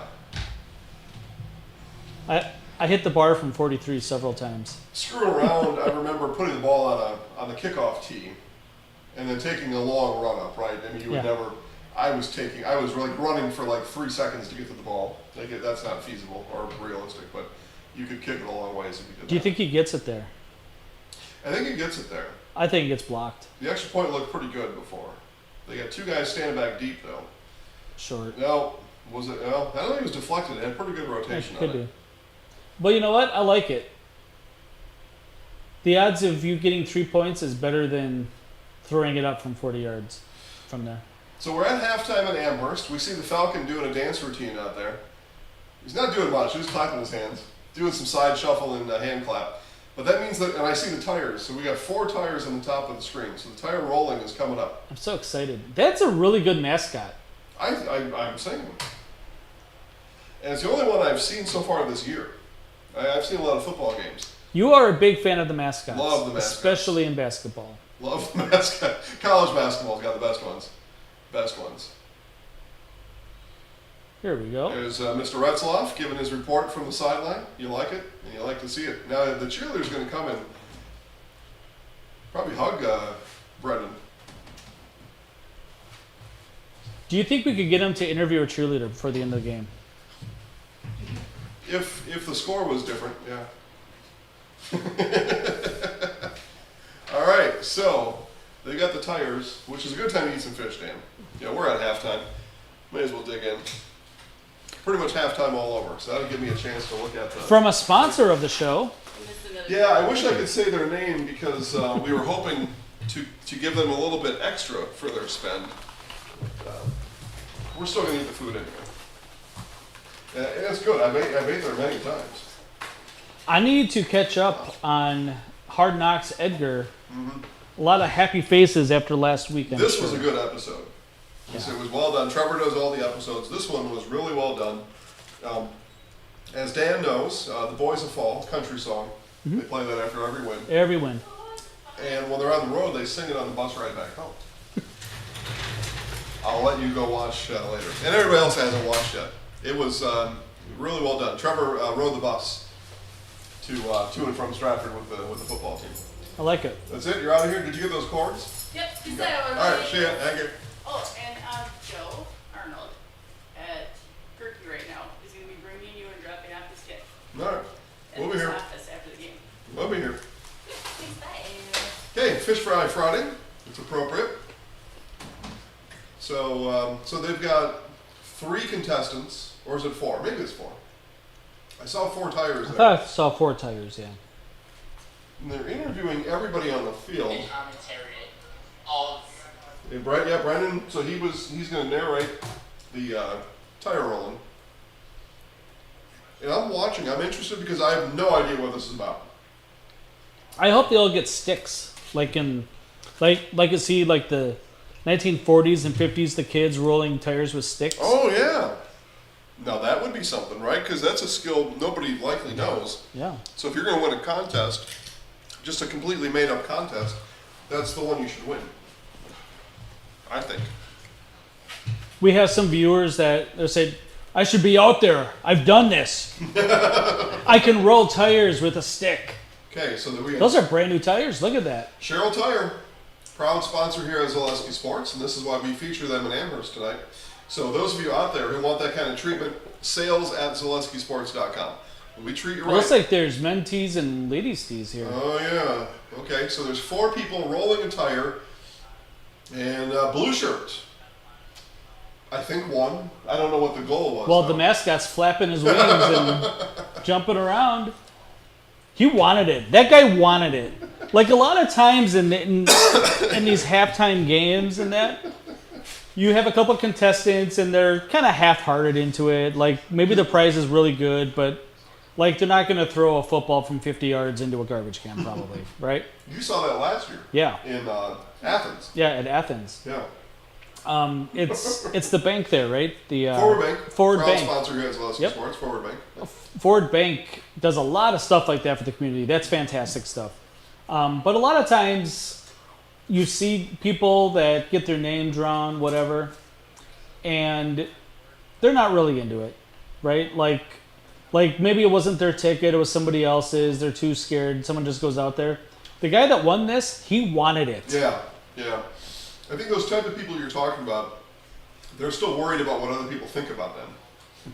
Exactly. Yeah, they're like, come on, people, grow up. Yeah. So now they're carrying bazookas and t-shirts, either t-shirt guns. Okay, I'm like, now they're gonna shoot at each other. Yeah, they don't. Those are different kind of t-shirt guns than I've seen before. Cheryl Tire's got some really good technology.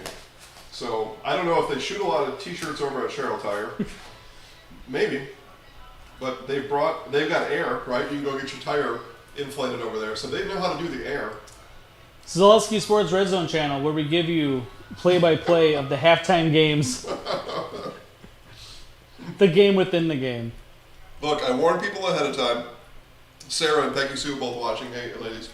I warned everybody ahead of time. This is what I was looking forward to, was this halftime show in Amherst. And I said, go watch it. Just turn me off, because that's all I'm going to do is talk about it. They're having a good time there. They're shooting t-shirts in the crowd now. Now, you got these kids are right on the fence. They have no chance of getting a shirt. They're 2 feet away. Yeah, I mean, you don't want them to get a shirt because they're going to take the brunt of this t-shirt cannon.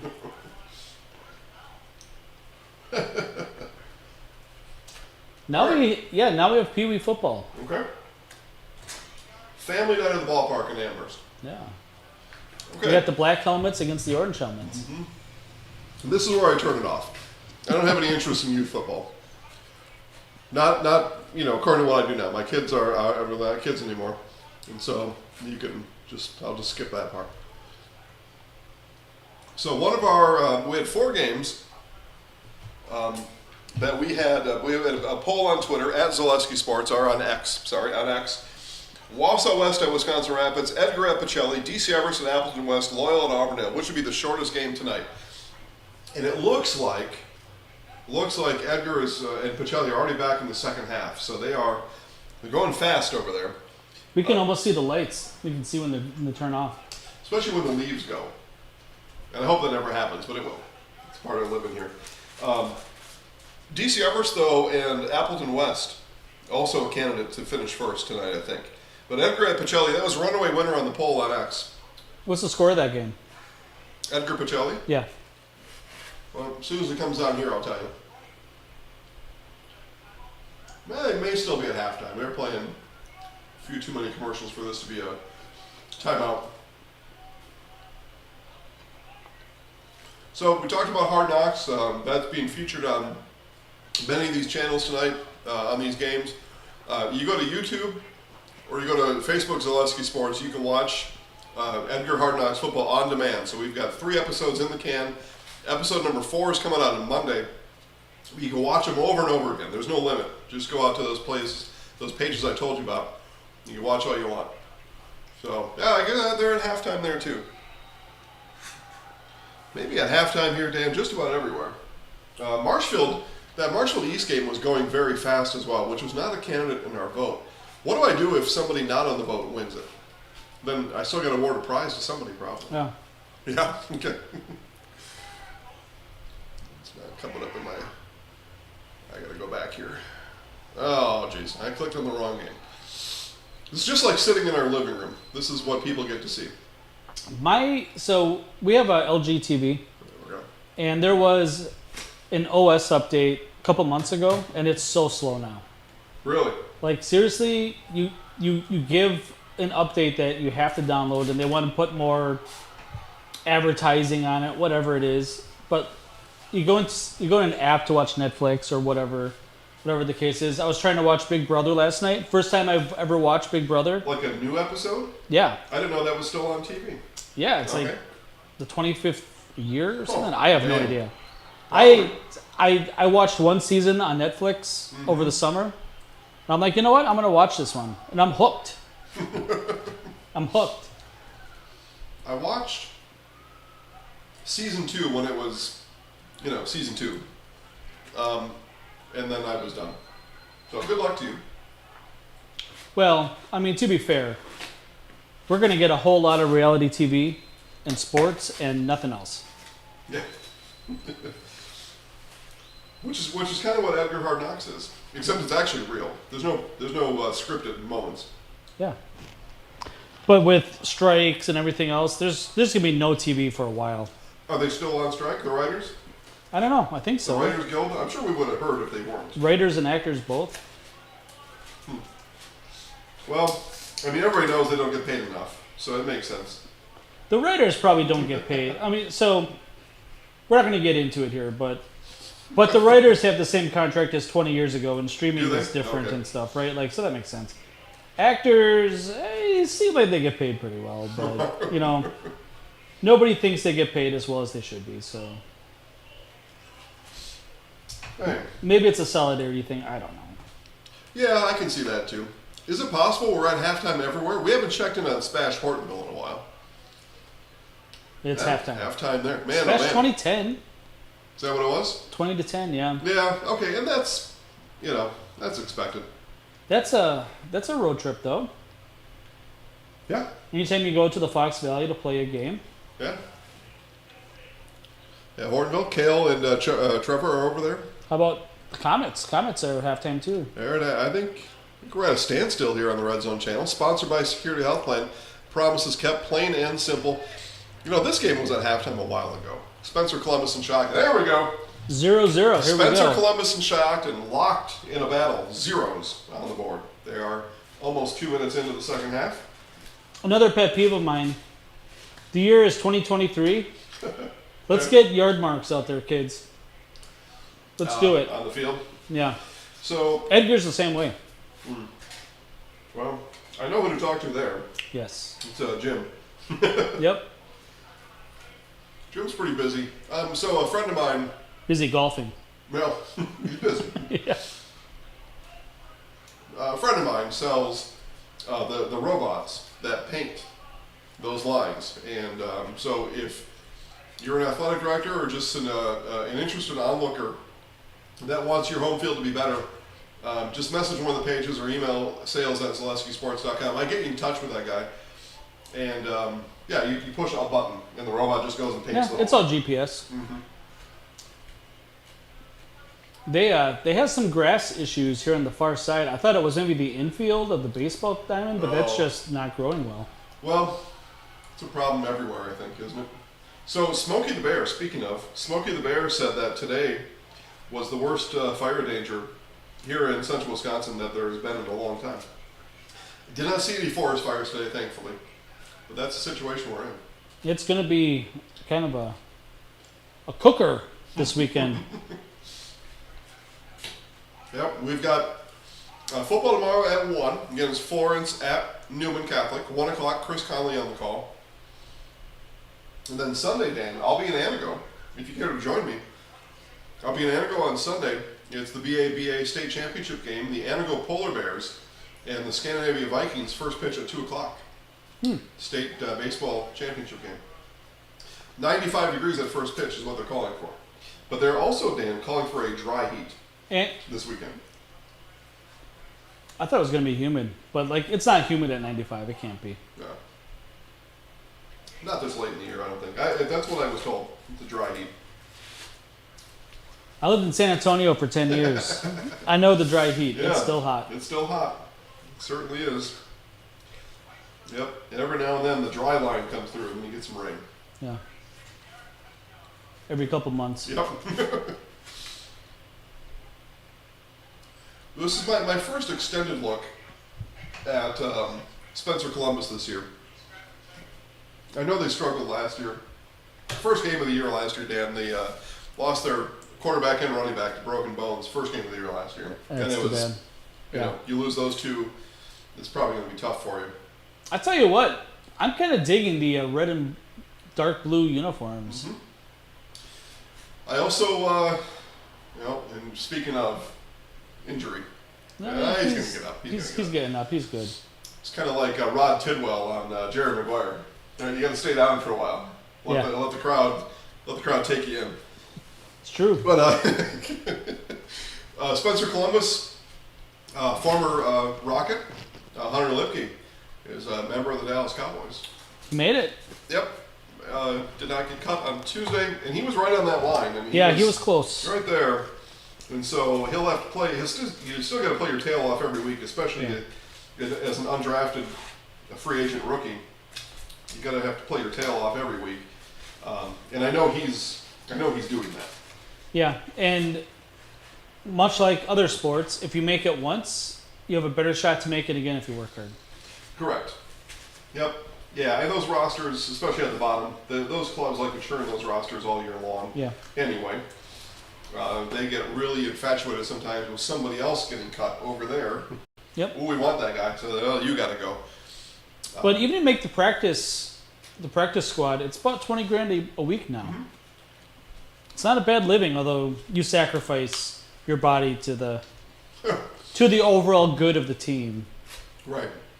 But yeah, I mean, there is opportunity. And congratulations to him making it, right? Yep. Yeah. Yeah. Now, and then the next step is then making the game day 46. You got to see if you can make an active game day. He's the fourth running back, and often you don't take four running backs. You don't in a usually game. take four, no. No, 2 or 3.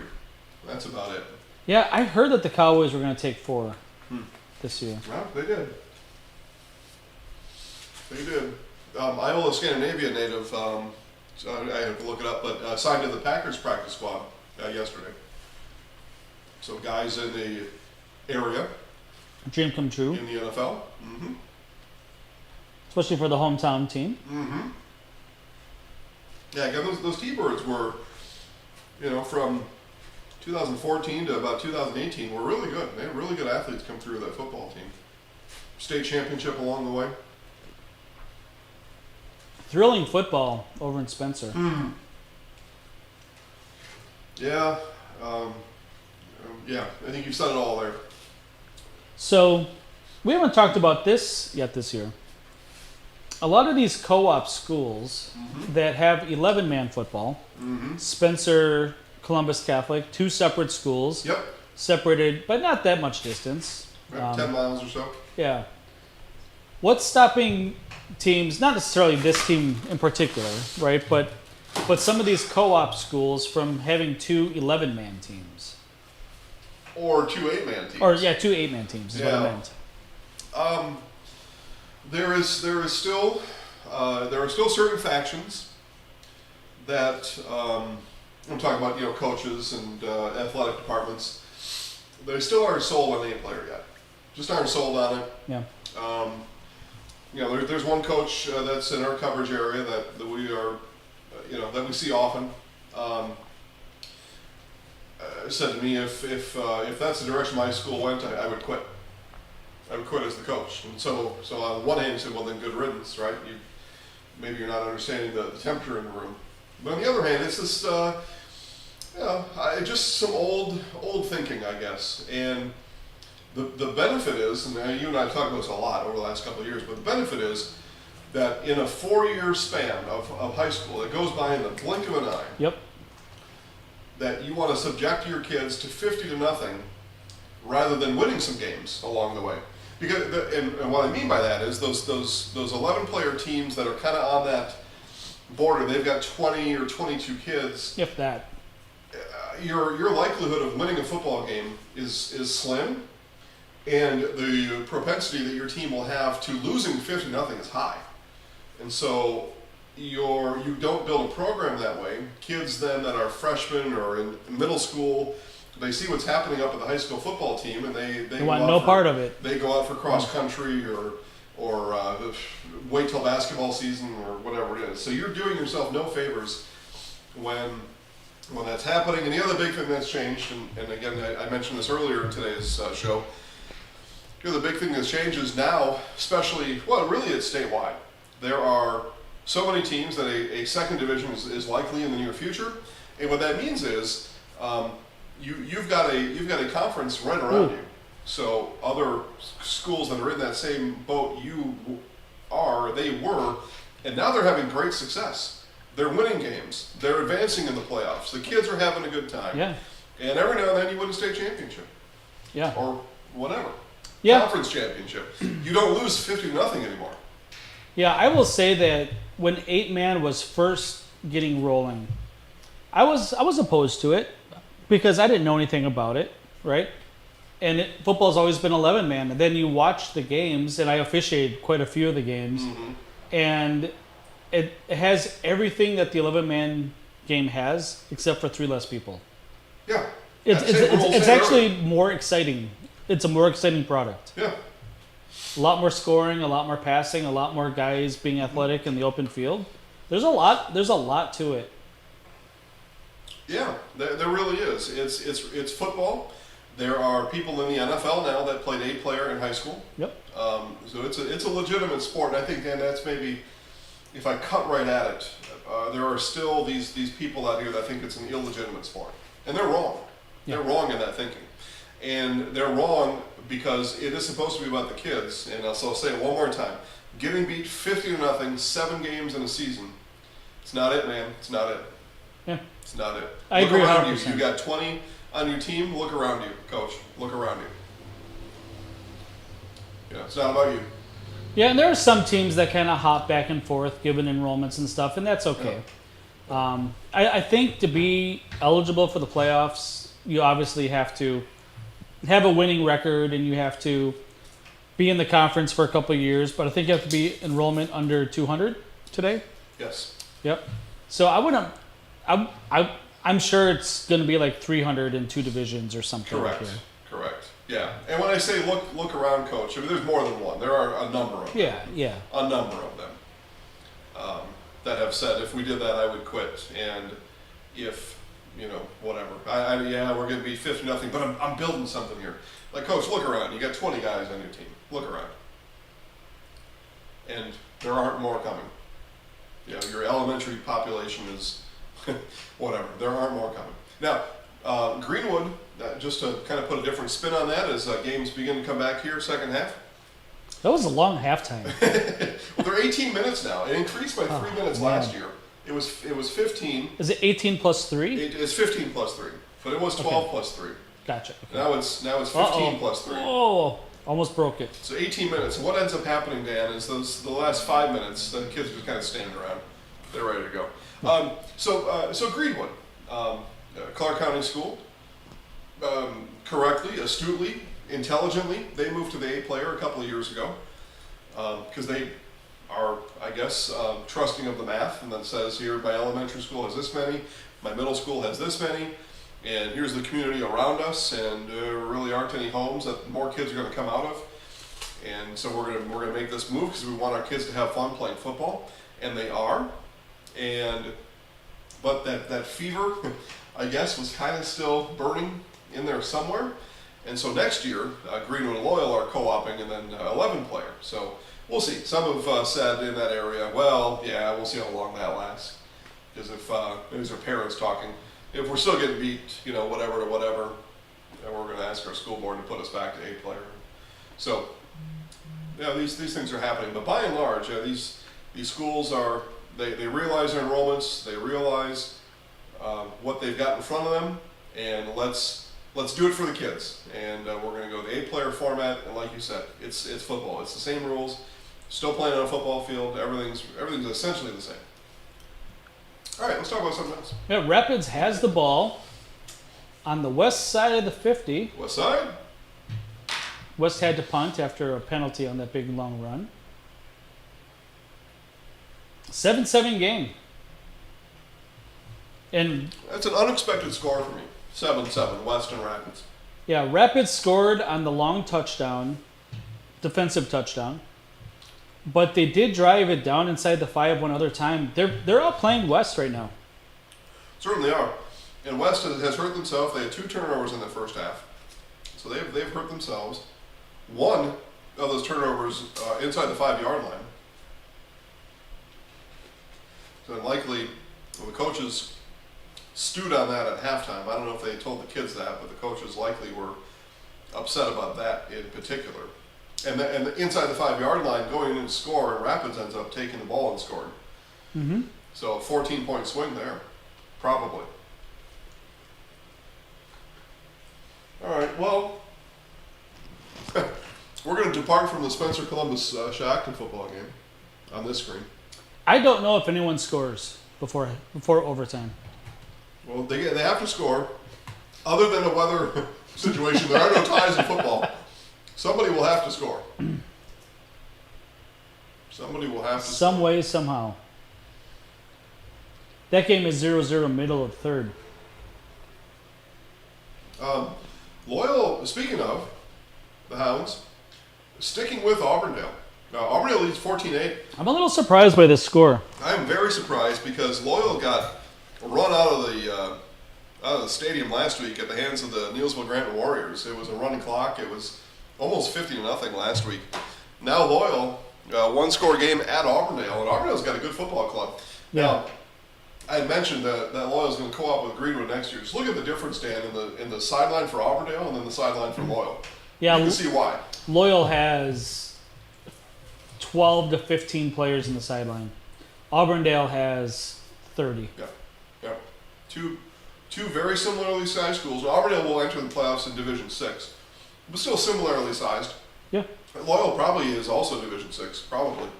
But yeah, two different situations there. But yet, give it up to the Hounds. They are, like I said, a 1-score game on the road in the third quarter.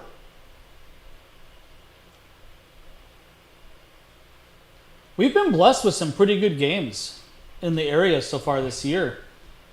We kind of joke around that football, traditionally football, especially once conference starts, there are very few good games. Not just in the area, but the entire state. There's a handful. Yes, correct. Week by week, right. Yeah.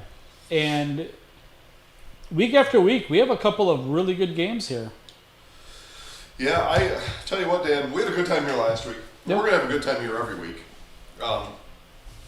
But last week, that Spash Hudson game, But that had us captivated for the fourth quarter. Yeah. And it was really well played. Really well played. It reminded me of a really good basketball game at a big time atmosphere. Like, think college, right? Division 1. You are an unranked team and you have a top 1, 2, 3 team in the country in your gym and you have them on the ropes. That's what it felt like, kind of. Yeah. Yeah, right? That's a really good Every analogy. play you start believing more and more and more. And It's a really good analogy. And you're exactly right. You could see Spash growing some confidence. And, Hudson, maybe they had some momentum. They had the injured player. I think that was in the third quarter. Maybe at the beginning of the fourth. That took some of the air out of the Hudson sails. But it was 14-7 at that point, Yeah. even, right? It's not like Yeah. it changed No, then. you're right. Yeah. You're right. We do hope he's okay. Yeah, absolutely. I want to see Yeah. him back in playing again. Yeah. Somewhere. So Loyal forces an Auburndale punt, and so the Hounds are going to be on the field offensively. Although, why are these two teams 50 yards apart on the field? Penalty, I think. Okay. Well, that's a close game. So we've got 7-7 West Rapids. We've got 14-8 Auburndale Loyal. That's what I'm watching right now. Rapids is in the red zone. Okay. Second half underway, and Amherst against Stratford leads Amherst 14-13 as they begin the second half. Stratford coming off an absolute drubbing at home against at the hands of the Edgar Wildcats. I mean, just an absolute demolition. But Stratford's bounced back here in the first half this week. I've asked a few people about the Edgar Stratford game, and they said that they don't want to talk about it. Yeah, no, they don't. I'm sure not. Eau Claire North 14, Memorial nothing, and my Huskies driving again, and they're gonna relieve me of the shirt curse. I think looks like anyway, as they're down in the red zone. So teams in the red zone. So the punt, Greyhounds will take over from their own 25-yard line. 9-ish minutes left in the third quarter over there in Auburndale. That's where I began my football Friday night tonight, Dan. That's where I was before here. Auburndale. In Auburndale, yeah. It's not too far away. No, easy drive. Easy drive. But to answer your question from before, unless there were some kids that were still in the locker room, I counted 19 Greyhounds on the football field at warm-ups when I left there at about 6:05. Mm-hmm. It's not enough. It's not. Not enough for a regular, that's the wrong word to use. It's not enough for this style of football. And they're hanging in there. But they are. I mean, you give them all the credit in the world, hanging in there. And we haven't seen much of any of this game. Yeah. So, there are always reasons why the score is what it is. But at this point, it doesn't matter. You got the ball, and you can drive down here and potentially tie or take the lead. Yeah, I mean, it sounds cliche. Like, every team has the same amount of players on the field. Yep. I was at Newman West Volleyball on Tuesday night? 6 on each side there. Yeah, 6-on-6. Now, Newman has 6 girls playing volleyball with 2 JV subs when needed. Okay. And West has an army, Yeah, right. Yeah. But Newman won that, and pretty convincingly. It's 6-on-6.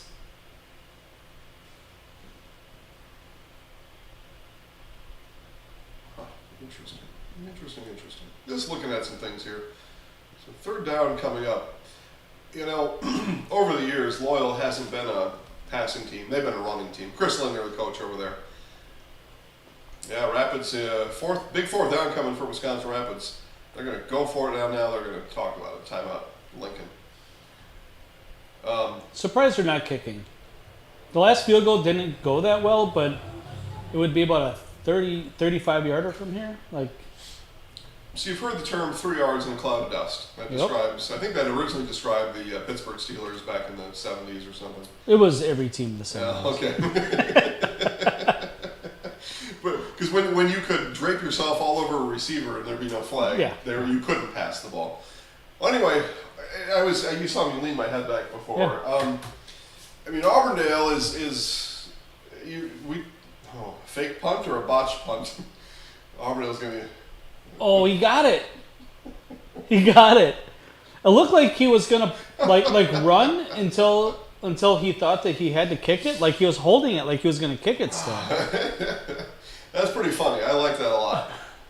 I do. I like that. He took the punt. He rolled to his right, like some kickers do that. They take a couple steps before they kick it, and then he tucked it, and then it looked like he was going to kick it again after he got closer to the line of scrimmage, and then just tucked it. So I Made it by a yard. Some sort of fake punt there by Loyal on 4th and 5, and he runs for the first down. Still in their own territory. They've not crossed their own 40 yet, and they're running fake punts that deep. And another run. So okay, I'll get back to my point about Loyal. We can start talking about something else. So Chris Linder, a good football guy, right? He knows football through and through. Coach of the Hounds over there, but just runs the ball. Now could be personnel, but I think over the years, I find it hard to believe there was not somebody that could throw and catch the ball over there. But over the years, they just run, and I shook my head at it because Auburndale's got almost all 11 up there, right? You just swing the ball one side or the other, and you're going to probably go for 20. And they got an X receiver, and he's not going anywhere. So I mean, they run. That was 3rd and 11. So I shook my head because of that. And then on 3rd and 5, they ran the ball right up the gut and got about 6 inches. And then the fake punt, they got the first down. So Wisconsin Rapids failed 4th down. That's what we're going to see a lot more out of West here. Our dump backs out of the backfield, right? Just quick little passes. Well, because they're going to do Rapids a show, right? They're going to stop Reineck however and whenever. Yeah. Right, load up against him. The same thing the Eagles are doing. They're loading up against whoever this poor running back is that Chris Linder keeps calling run plays to. It was 3rd and 9. Yeah, I know. Well, they got one on 3rd and 9. And the punt team comes back out. Now, Auburndale, we just saw this a moment ago. He's going to take his time. He's going to wait for your guys to go down to cover, and then he's going to run. He punted it that time. Okay. That was a good kick. A really good kick. So I don't know how Loyal scored. I find it hard to believe they would have went 80 yards running the ball. 3rd and 9, you run it up the middle. Yeah. And again, I'll say this right in the microphone. Chris Linder knows everything about football. Yeah. So, yeah. He's the coach. He's a good coach. He knows what's going on in there. Yep. And it's personnel, I would imagine this year. But it has not been personal every year yet. Yeah, they run the ball a lot. They're in Loyal. I guess you're a Greyhound. You feel like running. Shackton scored. Yep, Shackton has scored 7-0. Will that be enough to solve the Rockets? Reineck is on the loose on the bottom screen. Got pulled down from behind. So Yeah, down to you the tuck that Rockets shirt in, you don't get tackled. That's what the old man stay off my lawn says. Yeah. He got taken down from behind by a guy that was just clutching to the back of his jersey, getting dragged. Marshfield leads Wausau East 24-0. So East now comes into conference play. They beat Lakeland in week 1. A pretty hefty score too. Rhinelander gave it right back to him last week. So they come into this 1-1 after not having played a Valley Conference football game since 2019. Past their intended for the 40-yard line. The visiting stands over there looked a little rough. Yeah. The Jacks aren't quite traveling yet. The Jacks students. There's 25 of them sitting there on a Friday night. Yeah. I don't know. I know there's a lot of West kids that are licking their chops at the West-East log game. Yeah. Revisited. Bloodbath coming up probably. For the first time in years. Yeah. Again, Marshfield came in averaging 5 points a game. They lead 24-0. Rapids sticking with it down there. Man. They've had the same play. Interception, East, pick 6. Well, yes. No, he called him down. He called him down on the 2. So East will take over from the Marshfield 2-yard line on an interception. So just when I begin to sing the praises of my Tigers, interception, and we're going the other way. Now, he may have been fortunate, Dan, he stepped out of bounds because he may have lost that ball into the end zone, which would have been a touchback. Yeah, they threw the corner route. There were 3 defenders there. They just ran the play before. Same play. Yeah, it was. Same play. Didn't go well. Reineck on the loose. Down inside the 25 goes Ray Reineck. So Warriors are on the move. You almost think... So Wisconsin Rapids has the strip, and they run it back 95 yards for the touchdown. They had a missed field goal. They have moved the ball. They have moved the ball. That we just in this quarter, they've Yeah. had a 4th and 2 from inside the 15-ish, 20, whatever it was. Been moving the ball, but I don't know. West maybe gets a chance here if they're able to score. Maybe they put their stamp on this game. But in the red zone are the Wausau East Lumberjacks for the first time this year on Zaleski Sports. Our red zone channel, sponsored by Security Health Plan, promises kept plain and simple. That looked a lot like a loyal play there. That was 1 yard. Actually, I probably lost a half a yard. We got a reverse angle here. Looking at the Jacks. They have new helmets. I think they have new helmets this year. East. I think so. They are new for everybody. Yeah, maybe it's just I haven't seen him play in 3 years. Maybe that's what it is. That looks different than what I remember.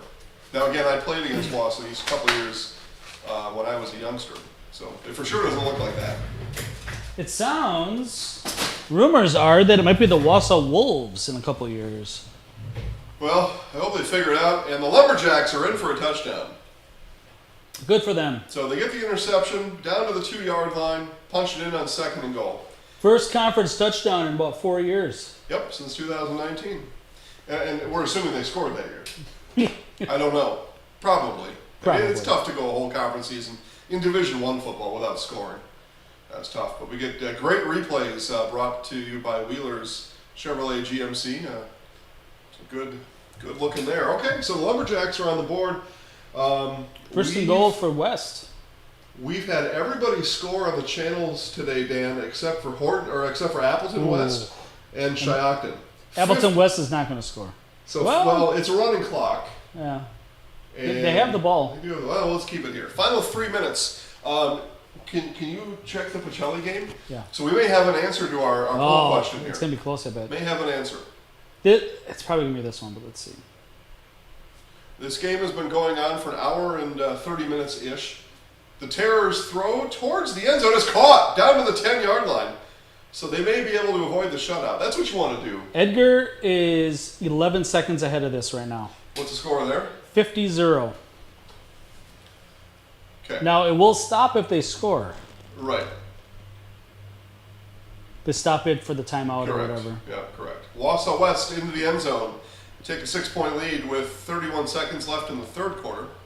Quarterback touchdown there, Wausau West. I've got those rosters here. Or was it?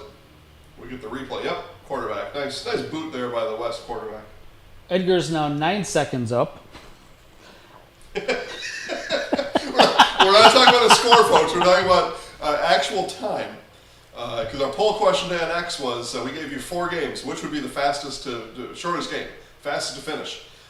Who's got it? Oh, the receiver dropped it. Very few people. So it was 60-something% took Edgar Pacelli. Everybody else was around 15% on the vote. And Appleton West had a holding call anyway there, didn't it? Now Edgar's 11 seconds up. Coming down to the wire. See, if West scores, then Edgar Pacelli wins the contest, the vote. It's not a contest. Yeah, because Everest wasn't on there. Right? Yeah, oh yeah. Oh yeah, Everest Appleton is on there. They were one of the choices. Okay, number 12 for Wausau West. Let's get back to that. Just scored the touchdown. ValleyStats.org, that's where I go. J.J. Drews, senior, for the Warriors. Okay, so it's 1st and 15. We've got we got a minute and running over in Appleton. I've been to that football field a few times. It's a pretty nice facility. Throw to the end zone, knocked away. That really wasn't a bad throw. A really nice throw. So, does Appleton still have their ones out there, do you think? I think so. I mean, I don't know. Could the backup quarterback make a throw like that? I don't know. Yeah, I think they still got their ones out there. Everest does not. I can see by the numbers they do not. A lot of people are complaining about the Evergreens jerseys. How come? I don't know. They don't like them. Say the color scheme looks off. Don't know. I don't know that it changed. But I heard that a lot in the last 2 weeks. 11 seconds left in Stevens The Point. clock is running. Yeah. There's a touchdown. Terrors touchdown. They avoid the shutout. And with that, The clock stopped here. the timeout. You can call a timeout. There's a timeout. 7 seconds, unless it might be over. Yeah, it's over. Okay, so I'll tell you, our sports experts on X, they got it right. You know what? Maybe it's just going into the fourth quarter though, Oh, because the cheese commercial's not on. oh, why? Why would that be? I don't How know. does this one get so far ahead? It's the same situation, 50-0. I don't know. Because you can't run the clock till the start of the second half. It's 10-9. It has to be over, right? Yeah. Unless they there is a cheese commercial. Okay. All right. So people who voted for. But it's not the full one, I don't think. I think it might just be the short. No, that's the full one. Okay. That's the full one. Okay. So pollsters over on X, you did it. Edgar Pacelli. I should have just a round of applause for you tonight. We don't have a gift because the votes are anonymous, so I don't know who they are. What do you think about this for a gift? Okay. Prize. We gotta call Yeah. it prize. Well, it could be a gift. I suppose so. If I'm generous, right? A prize is anyway. I have been trying to convince Jason Zaleski That's me. to have a weekly show where we talk about high school sports. Oh yeah.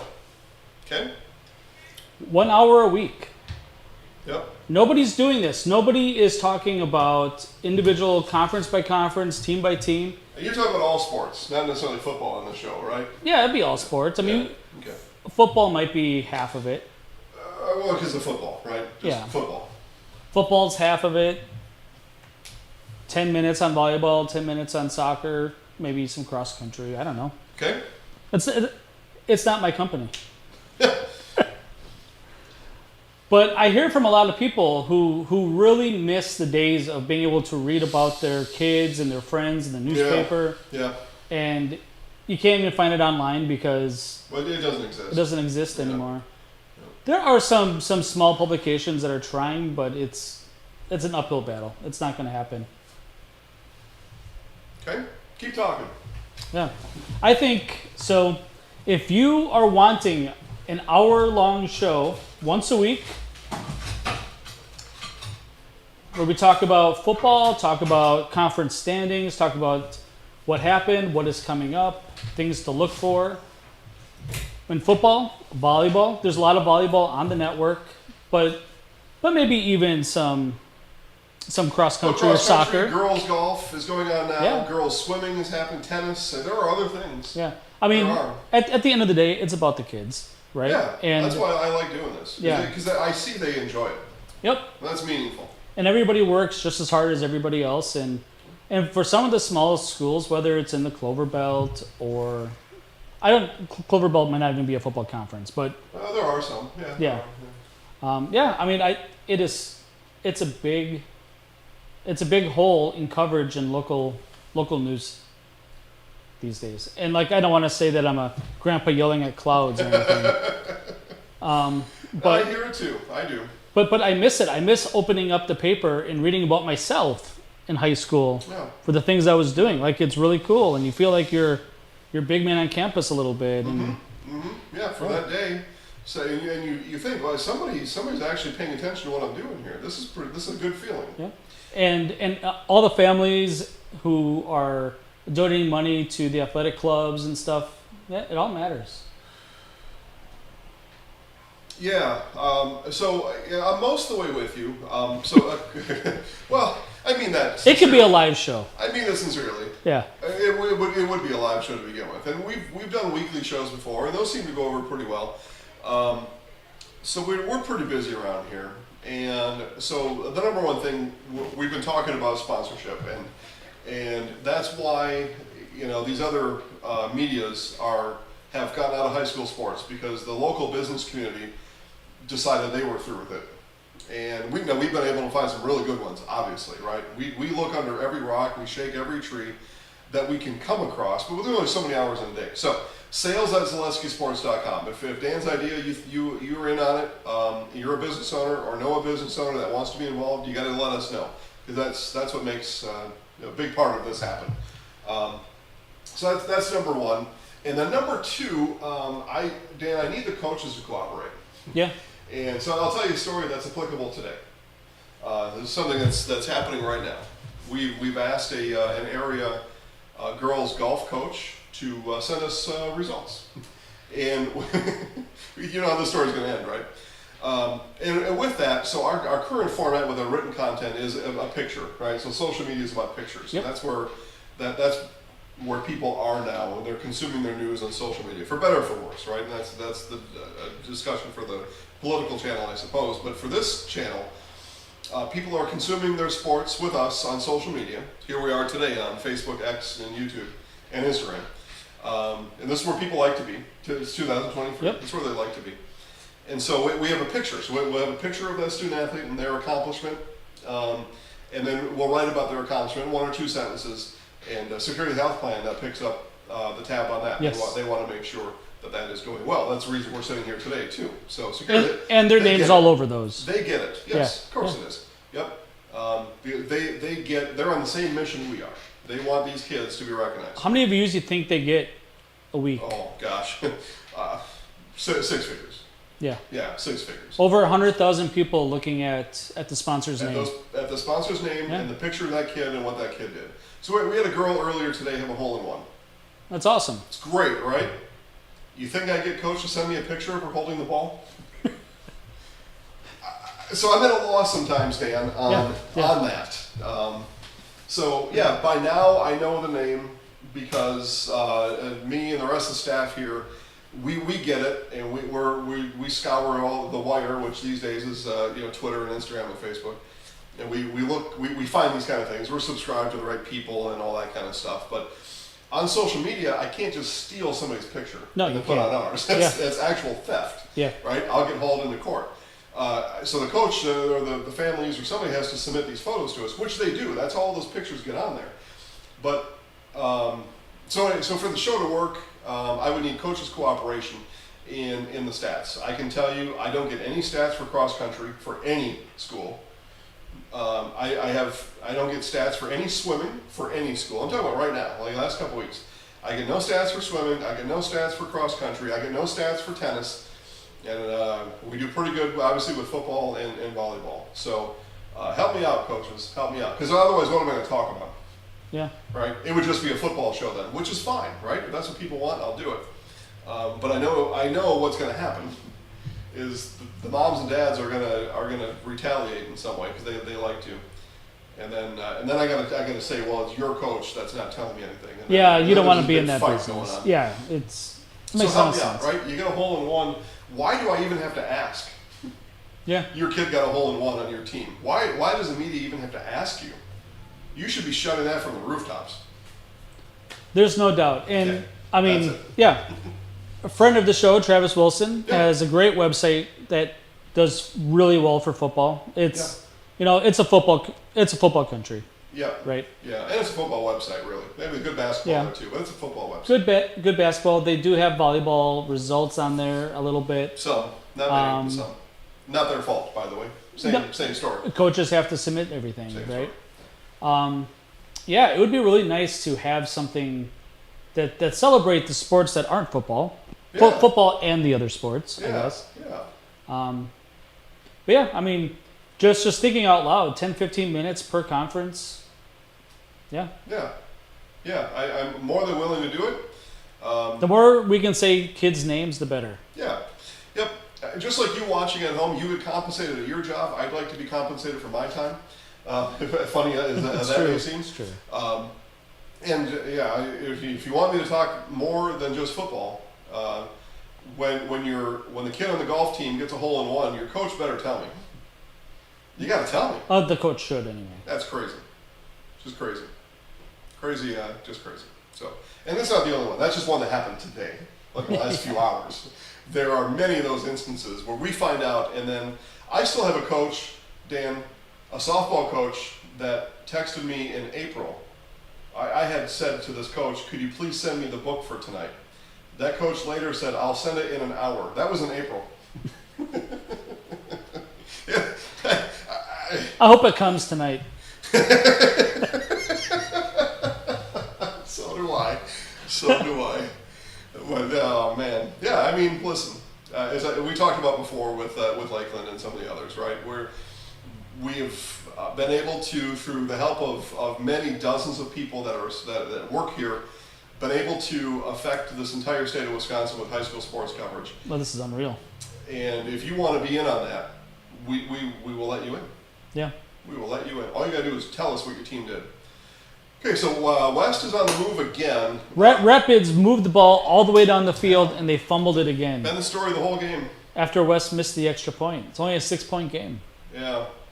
West now just outside the red zone, so if you can, turn it there. Wapaka is going to win their first game of the year, it looks like, Dan. 10 minutes in the fourth quarter, they lead Denmark 43-14. Yeah, Denmark usually pretty good athletic Yeah. up and down. Yeah, well, they've had some outstanding baseball teams the last couple of years. Yeah.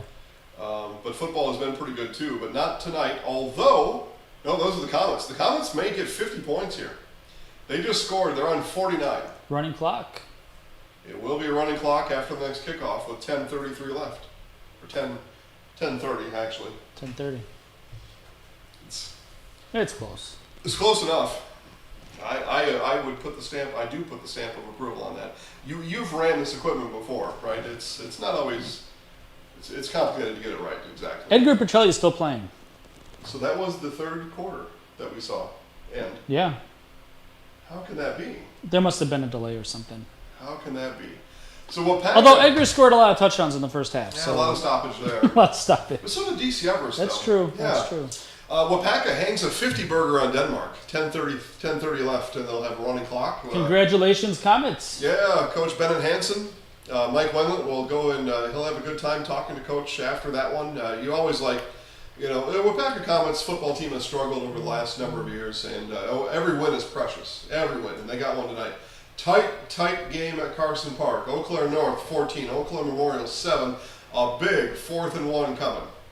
I don't know for who. For someone. I don't know for. It would appear as though this is going to be for North. I think North has the ball here. So 4th and 1, Huskies. My Huskies. Right here. You did well. Well, so far, 4.5 minutes left though. So North is going to attempt to convert here, and they're on the Memorial 36. This wouldn't end the game, but it'd go a long way towards it. They lead by 7. So 4th and 1 here gives them a new set of downs and rolls the clock. And they're going to run the ball out of shotgun. It's crazy. Well, when a line pushes the defensive line back 3 yards, you can do that. They gained 8 on 4th and 1. So this is the same team, Dan, that I told you about last week. In week 1, Eau Claire North trying to win the game at the buzzer, and they get the ball down to about the 5-yard line. Clock is running with about 5 seconds left, and in high school you can spike the ball and stop the clock from shotgun position. You can't do that. Which is weird.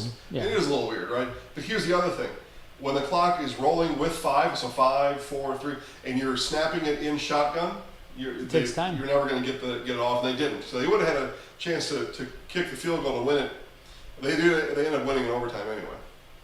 But looking to salt this one away. There's still a lot of time, 3:50. A lot of time left at Carson Park, and it looks like a timeout has been called. So There's a little over 10 minutes left in Amherst. okay, what's the situation there? Stratford is up 7, trying to pile on. Okay. So, mentioned a little bit earlier, Amherst has had the better of Stratford the last few years, ever since that Yeah. level 4 game, I think it was. I mean, so just say 7 of 8 years, right? Yeah. They've beat Stratford. Yeah. It'd be a big win for Stratford after what happened last week. Yeah, but especially, yeah, and again, Amherst got kicked out of Two Rivers last week too. That was, they came back sore after that one, and so the situation there is, I know it's only week 3, but I'm not sure who else is going to challenge Amherst or Stratford in the CWC Large. So one team is going to be in first place with a chance to win out and win the conference, obviously. Yep. The other team's going to go to 1 and 2. Yeah. And these are teams that go to level 3 or level 4 regularly, and somebody's going to be 1 and 2 tonight. It's going to be a disappointment in that town, whoever it is. This is typical Wausau West football right here, isn't it? Yep. They have had the ball for 5 minutes probably. They haven't passed more than 3 yards downfield. They just convert, they move the sticks, they run the ball. 3:40 left. West up 6 with the ball at the 3-yard line. Even a field goal here, and Wisconsin Rapids hasn't scored an offensive score yet. even a field goal here, you would start to think West is going to come away with the win. Yeah, you gotta start taking timeouts or something. Yeah. Okay, so now they're going to spread it out a little bit, but This has been a draw impressive. here, running back draw. That's got to be a draw. Yeah, draw.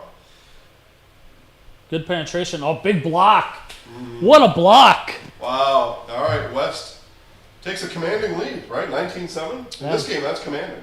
And with 3 minutes left. It looked like the left guard pancaked the end. Huh? Oh, here we're going to get a replay. Just Yeah. when you want to know, replay. Right there. Oh, man. look at this. Delivered it. Whew. Okay, so I want to say that young man's name because that was pretty impressive. So we're going to go back and get the number. So I've got, I think it's 18. I don't know, I'm sure it was a lineman, Dan. Didn't it look like 18? That'd be even more impressive. No, it's not. He's going the other way. So who do we have here?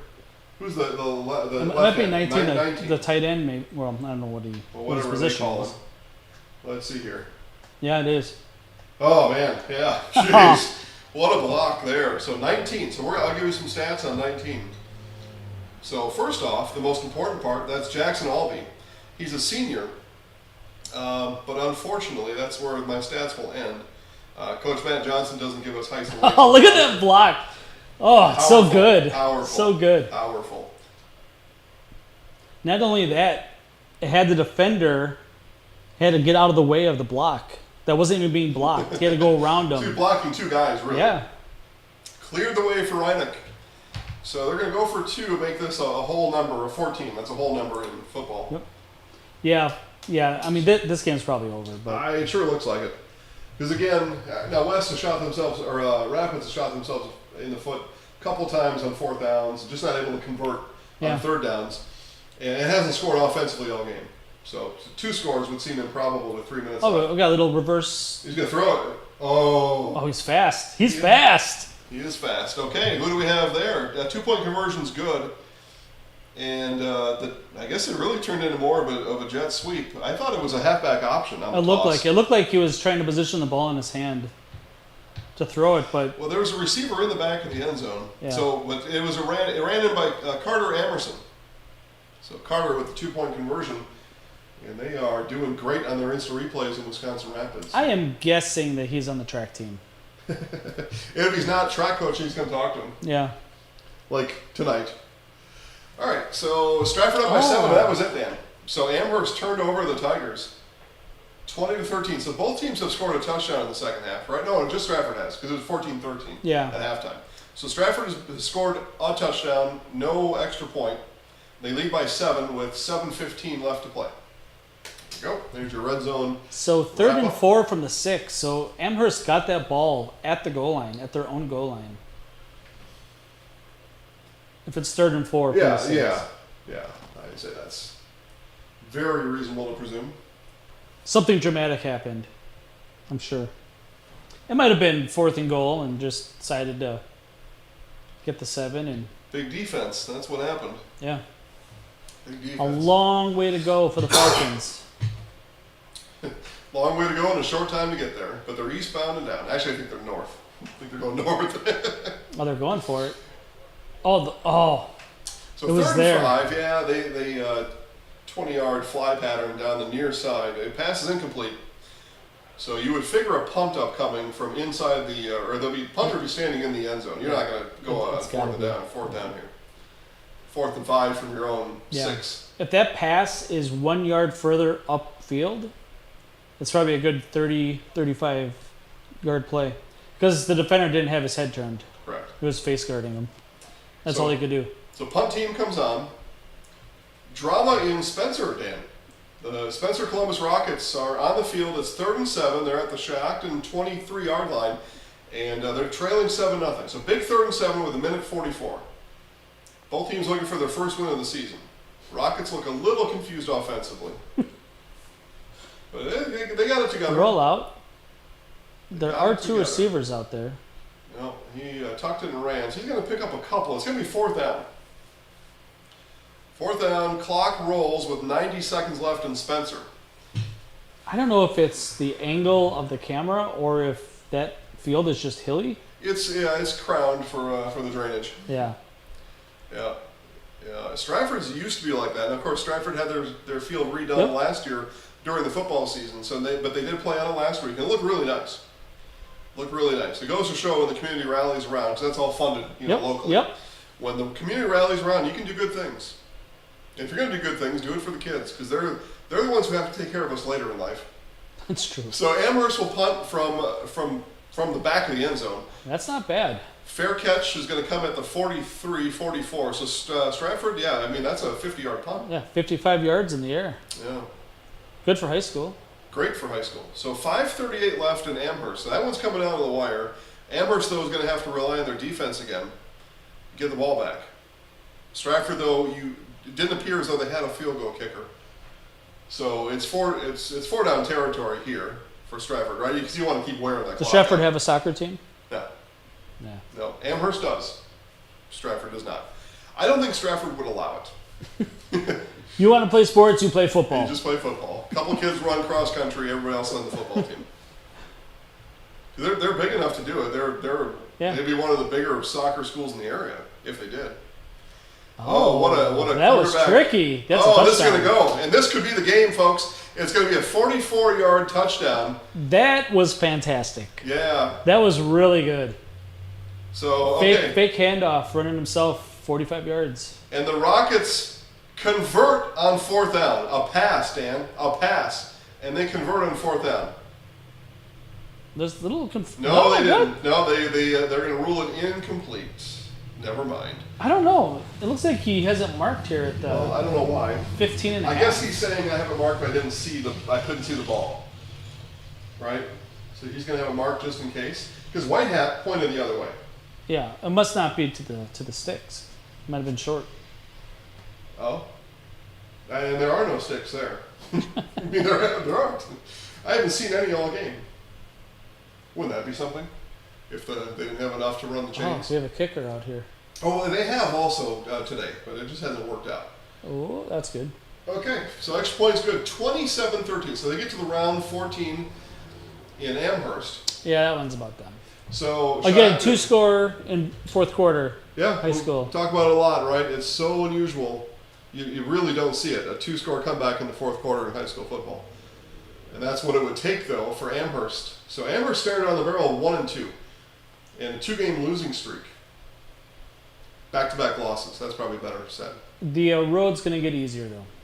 It certainly will, but it will get easier for Stratford, too. That's the thing. Their schedule is the same from here on out. Or same teams. Yeah, past years, it has been Stratford, Amherst, Wittenberg. Who else has competed for the title over there? The last 3 years, I mean, that's those three Shiocton? teams. No? Not really, no. But they're in the conference, right? They are in the conference. Yeah.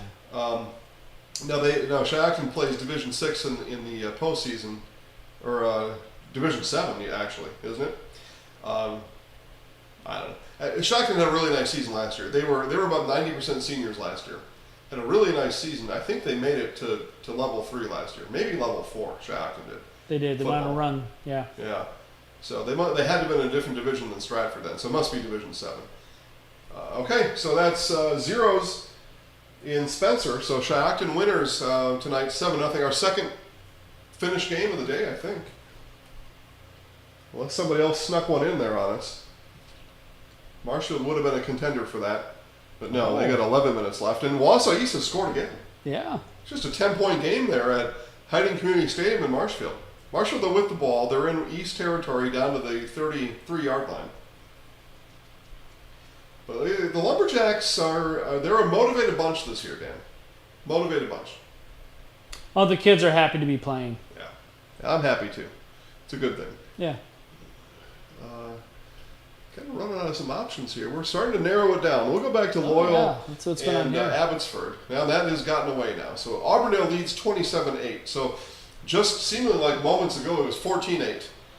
And 13 unanswered for the Eagles. And 47 seconds left. So Auburndale Auburndale's just scored, yeah. Yeah, Auburndale's going to win it. They're going to move to 3-0. And then they're going to head into the meat of their schedule. Abbotsford and Edgar and those types. Colby, yeah, they're going to head right in there. So we'll see what happens to the Eagles after this. Let me see if I can find some other local scores. Okay. We encourage to watch the Zaleski Sports Network. Alex is checking us out. Hey, Alex, thanks for watching today. Yeah, if you know scores, you know, you can message in here. I'm watching on Facebook Zaleski Sports. I'm keeping track of the comments. People comment all over the place, but I can only see one thing at a time. 'Cause I'm a simple man. So Marshfield is marching though, but still 10 minutes left. A lot of time left in Marshfield for some reason. That game's already 2+ hours long. So yeah, Auburndale's going to win it. So congratulations to the Eagles, Coach Jay Anderson. So Edgar winners, DC Everest winners, Auburndale winners, Shiakan winners. Am I missing anybody? Those are 4. Spash on their way, and it looked like Eau Claire North was on their way too, just moments ago. And Wausau West, right? Probably on their way. So this is kind of a big 8-man game. Sorry, Dan. Eau Claire North final. Go Eau Claire North 14, Eau Claire Memorial 7. So my shirt is good tonight. Your Huskies are good. Go ahead. Tell us what you got. Thorpe is trailing 22-20 to McDonald. 8-man football. Huh. Thorpe, Yeah, very Thorpe's good this year. Thorpe's pretty good. You know, McDonald was at state though not that long ago too. McDonald's a pretty good 8-man team. Yeah. So good in, game there. Good in game. most sports, they're very good. Sure. Alma Pepin killing Elvestrom. They killed Assumption last week. They did, yeah.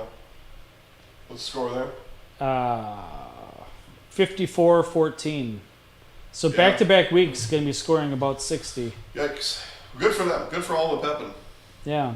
That's good. Medford beat Merrill 12-0. It's a pretty unusual score. Merrill has really struggled football-wise. We'll talk about Yeah. football tonight. They've struggled over the years, past six years or so. And the move to the Great Northern Conference really hasn't equaled better success for the Blue Jays. But 12, though. Better than the Valley, though. I mean, for sure. It's a much it better was the fit. right move, for sure. And the East is moving to the GNC next year, I believe. Wausau East will be in the GNC next year. That is Better fit for them, probably. Oh, for sure. Medford had the really awkward, weird score last week. They beat Aquinas by 5 touchdowns. 4 touchdowns, 5 touchdowns. Medford beat them? Yeah. Okay.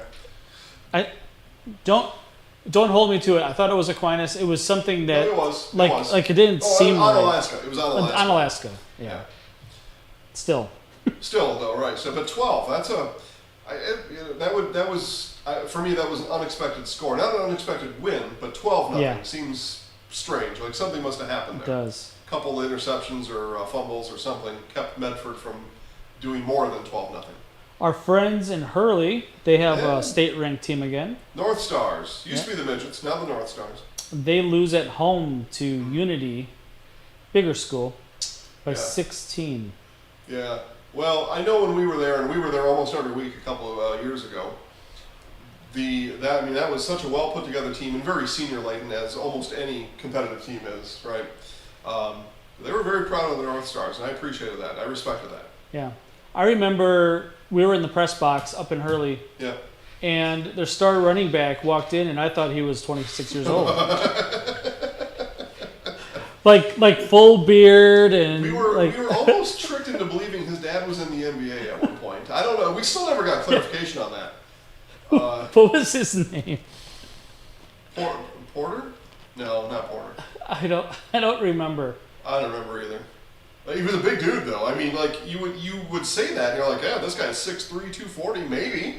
Yeah, he Maybe. ran over Edgar twice that Oh year. man. Like literally ran him over. Yeah. He had to be 6'3", 240 or That's 230 what I'm saying. muscle. He was a big dude. You're right, all muscle. Yeah. All athlete. Like a Greek god.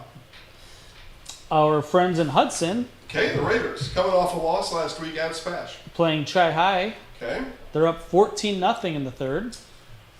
So See- still struggling to score. Yeah, that's interesting. And I think back then I was at the game, so maybe that's why I have a deeper thought on it. But they crushed Marshfield 31-0, and then only mustered 7 down the street here last week, and then only 14 here tonight.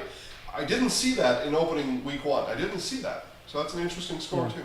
It says it's third quarter, so there might still be some time left in that. Spash, another interception. This one's going to seal it. They've intercepted the ball 3 times in the fourth quarter. And this one here will seal it, especially if he takes it all the way to the house, Dan.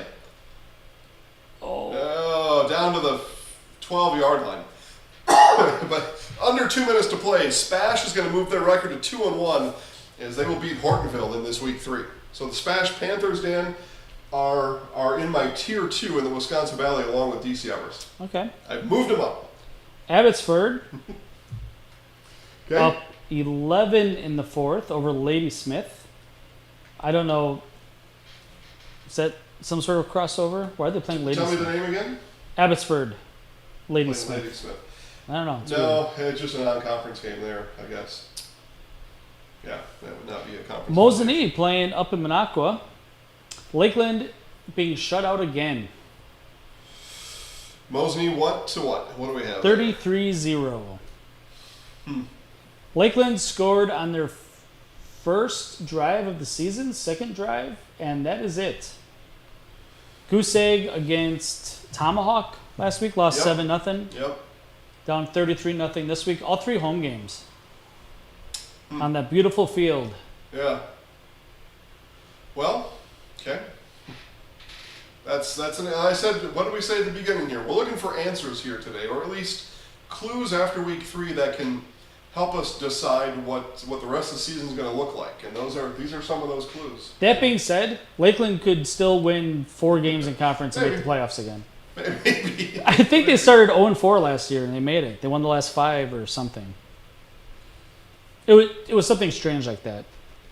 Marshfield scored since we last left them. They lead 31-14 at home against Wausau East, and a broken play here is going to get East a couple of yards.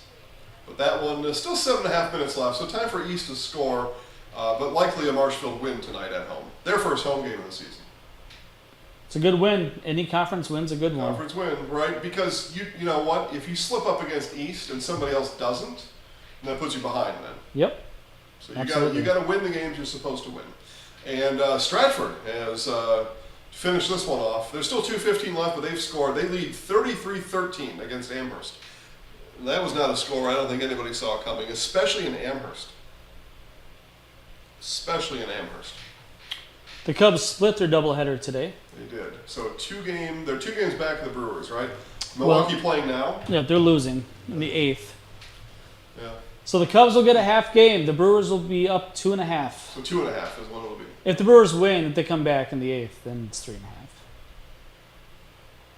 3. It'll be 3.5. Oh, okay. So it's okay. Yeah. Gotcha. It is 3 right now. 3 right now. It is Gotcha. 3 right now for another 2 innings or whatever. And we got what? Still about 3.5 weeks left of the season, though. Yeah. Still a lot of games left. Yeah. Way too many, if you ask me. I thought the MLB, when they played that summer league, Whoa! Missed it. MLB played that summer league a few years ago. I thought that was the exact right amount of It games. was like 50. That was the exact amount. Yeah. That I was engaged and interested the whole time. I lose track, especially after high school sports started here in the fall. I lose track. Yeah, baseball is like that old friend that like you can go away from for a while and you can pick it back up in a couple of weeks and nothing's happened. Yeah, and then after a couple weeks, you're like, you know what? This person really does annoy me. I'll see you later. And then you check in because you're like, I wonder what he's up to. And you look, and then it's like 2 weeks left. You're like, all right, now I'm interested. Well, again. because you know you like the same kind of movies and nobody else does, so you call them for that every now and then. So 20-point lead for Stratford. So Amherst is going to be in trail position in conference. And Coach Mark Lusick, I would have to check back in the first 2 years of his coaching at Amherst. If Steve Mays were here, he would tell us, because of course Steve, he knows everything about Amherst football. I don't recall a 1-2 start for Amherst. I don't recall one. Maybe in year 1 or 2 for Coach Lusick, but that would be it. What was the record last year through 3? Oh, Officially. through 3? Well, it was probably 3-0. They only had 1 win last year, though, at the end of it. That. See, you're onto the joke. Yeah. You were on it. I Yeah. know. Well, yeah. Well, I only know that because somebody recently refreshed my memory, but it's a story I won't tell here. No. Just Yeah, I think they were 3-0 to start. I'm pretty sure. and a player that didn't know they were ineligible were ineligible. Nobody knew. Nobody in the whole town No, knew. nobody knew. And it was so unusual. It was so unusual. Yep. It's probably happened before, and it probably happens more often than people think. It's probably happening now. Who knows? Because it's so unusual. It's unheard of. Yeah. Unheard of. It takes somebody reporting it. Honestly, it has to be. I don't know what happened, but it has to be somebody that Well, just said, "Hey, so and so is ineligible." Then they do the research. It could probably happen to any team. well, And the coaches don't know. The administration doesn't yeah. know. Nobody knows. Yeah, well, right, because he transferred from a different school district. Matter of fact, he went to a few school districts in his schooling career, and so all that you just get lost along the way. Right? Yeah, for sure. The river doesn't even meander; it forks off a bunch of times, and it's tough to keep track of all that, especially if you don't know why this is being kept track of. Right? Nobody knew why I was supposed to keep track of this kind of thing. Yeah, I mean, you would think that. I mean, I get like, and we don't have to revisit this, but if there's absolutely no malice involved in it, right? But It didn't seem like there was. but rules are black and white. I get Rules it, are rules. but Yeah. unfortunate situation for that affected 40 kids on that team, and the seniors didn't get a chance to play in the playoffs, where they might have made a really deep run last year. It's just unfortunate. Yeah, of course, the Amherst people said, well, Manawa reported us because we just beat them the night before. Okay. I mean, who knows? Who knows? Doesn't, and in the end, it really doesn't matter. It was a violation, and it was ruled as such. Yeah. Because it was. All right, getting a lot of finals here, Dan. We're at the point now where we were a week ago. We're going to start to wrap this thing up here, which is going to become kind of a favorite thing around here. That's when we make our screen bigger. I'm gonna look. While you're doing that, Yeah. I'm gonna look at next week and see what we got around here. Okay. You might know already. Wittenberg beat Nakusa 47-0. That's probably not a surprise. No. Papermakers of Nakusa. Yeah. Not the other kind. Not the other kind. Yeah, and again, last night, Pittsville beat Assumption. Kaukauna beat Oshkosh West on the network. Football scores, or football results. All football scores at ZaleskiSports.com. Just click scores. You can see, and those are scores statewide. Statewide scores. One of the recent updates we've made to the website. Scores and standings, all available right there. Football, volleyball, and soccer we have right now. All right, looking ahead to the Valley next week. Okay. Valley football. Hortonville goes to Appleton West. That's probably not going to be on the network. It will not be, but I'll tell you what though, if you're looking for a close game, that could be one. Rapids going to come here to Gerke. Okay. That's a good game. Yep. Marshfield goes up to Wausau to play Everest. Yep, we'll have that. That could be a good game. Well, teams that I think might still be in the same tier, they think they're in the same tier. That'll get sorted out on Friday next week between those two. And that leaves the log game, East against West. Yeah, we will not be there. I don't think anybody would blame you. Well, again, it's just, we are committed elsewhere. It is a game that the fans have looked forward to for years because it's been a long time. Since 2019? Yeah. It is a fun. I've been to that game before. It's a really good time. Yeah. They have a great time at Tom Field. They literally play for a huge log. Yep. With all the names wood burned into it. It's really cool. Yeah. Really cool. It is. Marywood next week. Pacelli at Pittsville. Okay. Pittsville might be 4-0. Should be 4-0 next week. Yeah. Okay. Colby goes to Loyal. That should not be that close. You wouldn't think so based on what I've seen out of Loyal through 3 weeks this year. Wouldn't think so. Auburndale goes out of conference. Long trip to Oconto Falls. Okay. So that must be a missing game. So that you mentioned Abbotsford today. So there must be somebody yet in that conference in the Marywood that's still giving out forfeit wins Okay. from leaving the conference, and they're able then just to fill it with somebody else. It must be. It must be. Got to be what it is. Assumption at Marathon. I don't know much about Marathon football this year. Yeah. Assumption struggling though. Yeah. So We opened with that. It'll be two teams that are probably somewhat equally matched, I would say. Yeah. Abbotsford goes to Iola. That's a crossover game. Yep. Rothschild goes to Edgar. Oof. Yeah. Wild Rose goes to Auburndale. So That's the forfeit there for Auburndale. Okay. That's the Wild Rose. that makes sense, and that's why they're going to Oconto Falls. So Auburndale is going to be well, they would be undefeated. O'Connell Falls, I don't know anything about them, but pretty good athletic program generally. But Auburndale doesn't have any losses, I don't think, right now. Edgar doesn't have a loss. Edgar has one loss. They do have a loss. Yeah. Not in conference, obviously, but Correct. And sorry to interrupt you. Wausau East, just 35-yard touchdown pass. I like these Lumberjacks. I like them. it's like Now, it's it might have back. got waved off. There might have been some penalty back here somewhere, but it was a really nice play. Okay. It did get waved off, though. Sorry. No, it's okay. I don't think Colby's lost. I don't think Pittsville's lost. I don't Nope. think Auburndale has lost. Nope. Edgar has the one loss to Ellsworth, who's number 3 in the state. In Division 4, yeah. Yeah. So that top half of that conference looks hefty. Once again, the last year of Merriwood football. Last year, Merriwood football, purists are upset. So Dan told you about some of the impact games or the important games. Here are the games on our schedule for next week, Friday. Oh, you already know this. Yeah. There we go. Yeah. New Richmond is at Eau Claire Memorial, Ashland at Mosinine, Wisconsin Rapids at Spash, Spencer Columbus at Wittenberg Burnhamwood, Marshfield at DC Everest, Manawa at Stratford, Amherst at Shiocton, Prairie Farm at Greenwood. We get our first taste of 8-player football. Remember our Prairie Farm trip? I do. Yeah.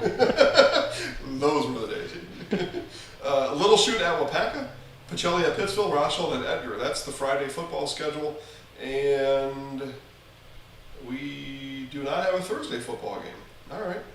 So A lot of volleyball on Thursday next week, though. Holy man. So the game that really sticks out to me in that group of 9 or 10, Yeah.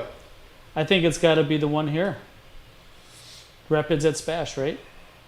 Well, correct. Because, Wisconsin Rapids goes 0-4. They are most likely to miss the playoffs. Yep. And almost equally as likely, again, I talked about it before that game began today, about keeping the mental structure of those players if they do go 0-3, right? That's something that Coach Tony Viola is going to have to figure out. He's going to have to puzzle that together. If they go 0-4, the kids are smart enough to know this is a lost season at that point, and we're just waiting for basketball season at that point.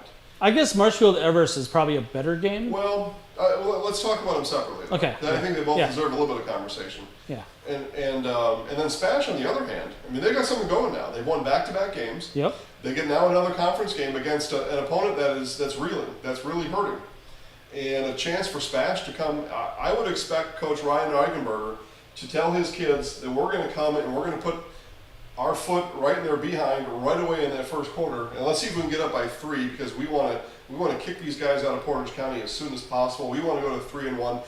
The coach also knows that we'll put them at 0-4 and put them in a rearview mirror. So there are still some opposing forces there, and Wisconsin Rapids. Coach Tony Viola's got a lot of pride. He's a really good football coach, and he's going to get his team to come together. I'm sure of it. Yeah. But those would be the outcomes there. Now, if somehow Rapids pulls the upset, and that's what we'd have to call it at this point, pulls that upset next week, then it's game on in that middle third of that conference. Yeah, at that point. I agree. If you told if Point wins next week, Just at this point, if it seems like that would be the trajectory. if Vegas were to give a favorite, it would be Stevens Point on paper. Yeah, Right. correct. On paper. Yeah. If they win that game, Yeah. and you told the coach you'd be 3-1 after 4 weeks, Yeah. how happy do you think he'd Very, be? very. Because Yeah. he'd probably have that as his own goal. Yeah. Knowing the two non-conference games were tough, Macoanago and Hudson. Yeah. You know, he might be thinking, boy, let's just learn from those games. We're 0-2 and we're ahead of conference season. But he won one of them. Yeah. And he's got a chance to be 3-1 next week. Coach Ryan Eigenberger would take that for sure. And then Marshfield at DC Everest. So Marshfield is going to get the win today against Wausau East. I would suspect most, if not every other original Wisconsin Valley team will beat Wausau East. Marshfield's 2-1 now. This is their first win of the year. They'll be 1-2. Okay. Yeah, they lost to New Richmond and Hudson. Wausau East will be competitive. It looks like will be competitive against Appleton West for sure, and maybe Hortonville. Yeah. So Marshfield goes on to win this game. DC Everest is 3-0. Marshfield to be in the mix for second place in that conference, barring something more unusual things out of Wausau West, but we did see unusual today. Yeah. Marshall's got to win that game to be in the mix.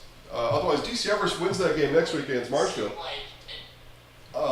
Then DC Everest is then we start looking ahead to the Everest West game as the conference championship game. Maybe. I mean, Spash is going to say, hey, but Everest West to me are still a click above Spash for now. I would agree. Small sample size still. Yep. Again, 3 weeks. We're a third of the way through the season. Yeah. There's still a lot of game to be played. Yep. Yeah, I like though, Dan. I like that Marshfield Everest game next week because if I still don't know something about either of those teams after today, and I think I know a lot right now, that game will clinch it. I'll know everything then about Everest and Marshfield after next week tomorrow about those two teams. Yeah. I'll know exactly where they're going. There is a real chance that week 9, West at Everest might have 2 8-0 teams. Well, then we're moving the Red Zone channel to Schofield then. That's where our sponsor would want us to be. Probably. And that's where I would want us to be. Yeah. Man, what I know it's week.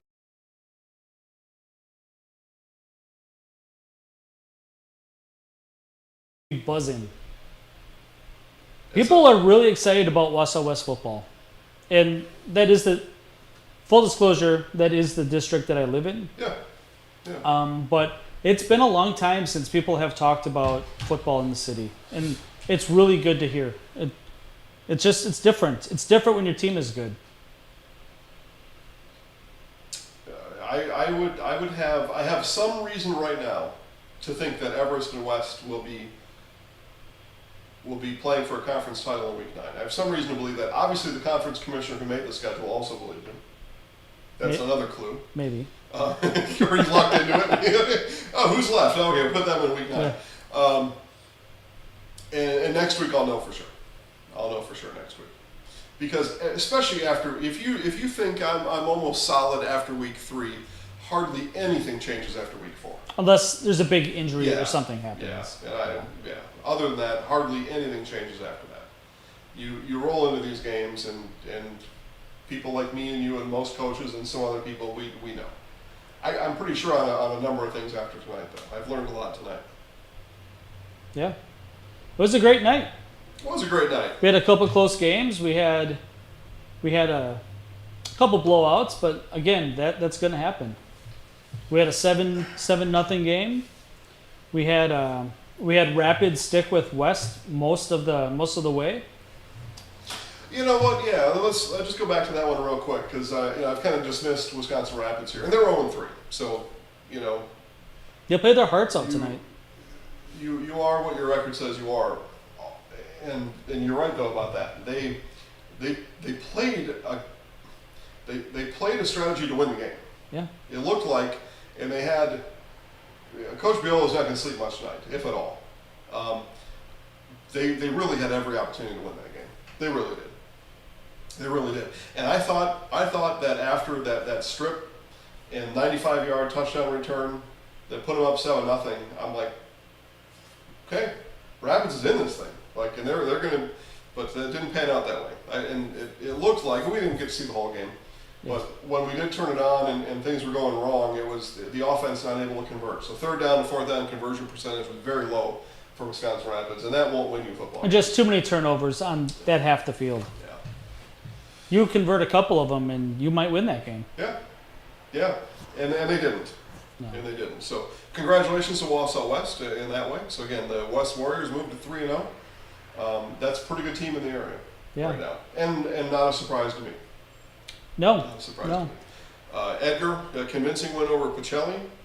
That was not a surprise, probably to anybody, including the Pacelli Cardinals.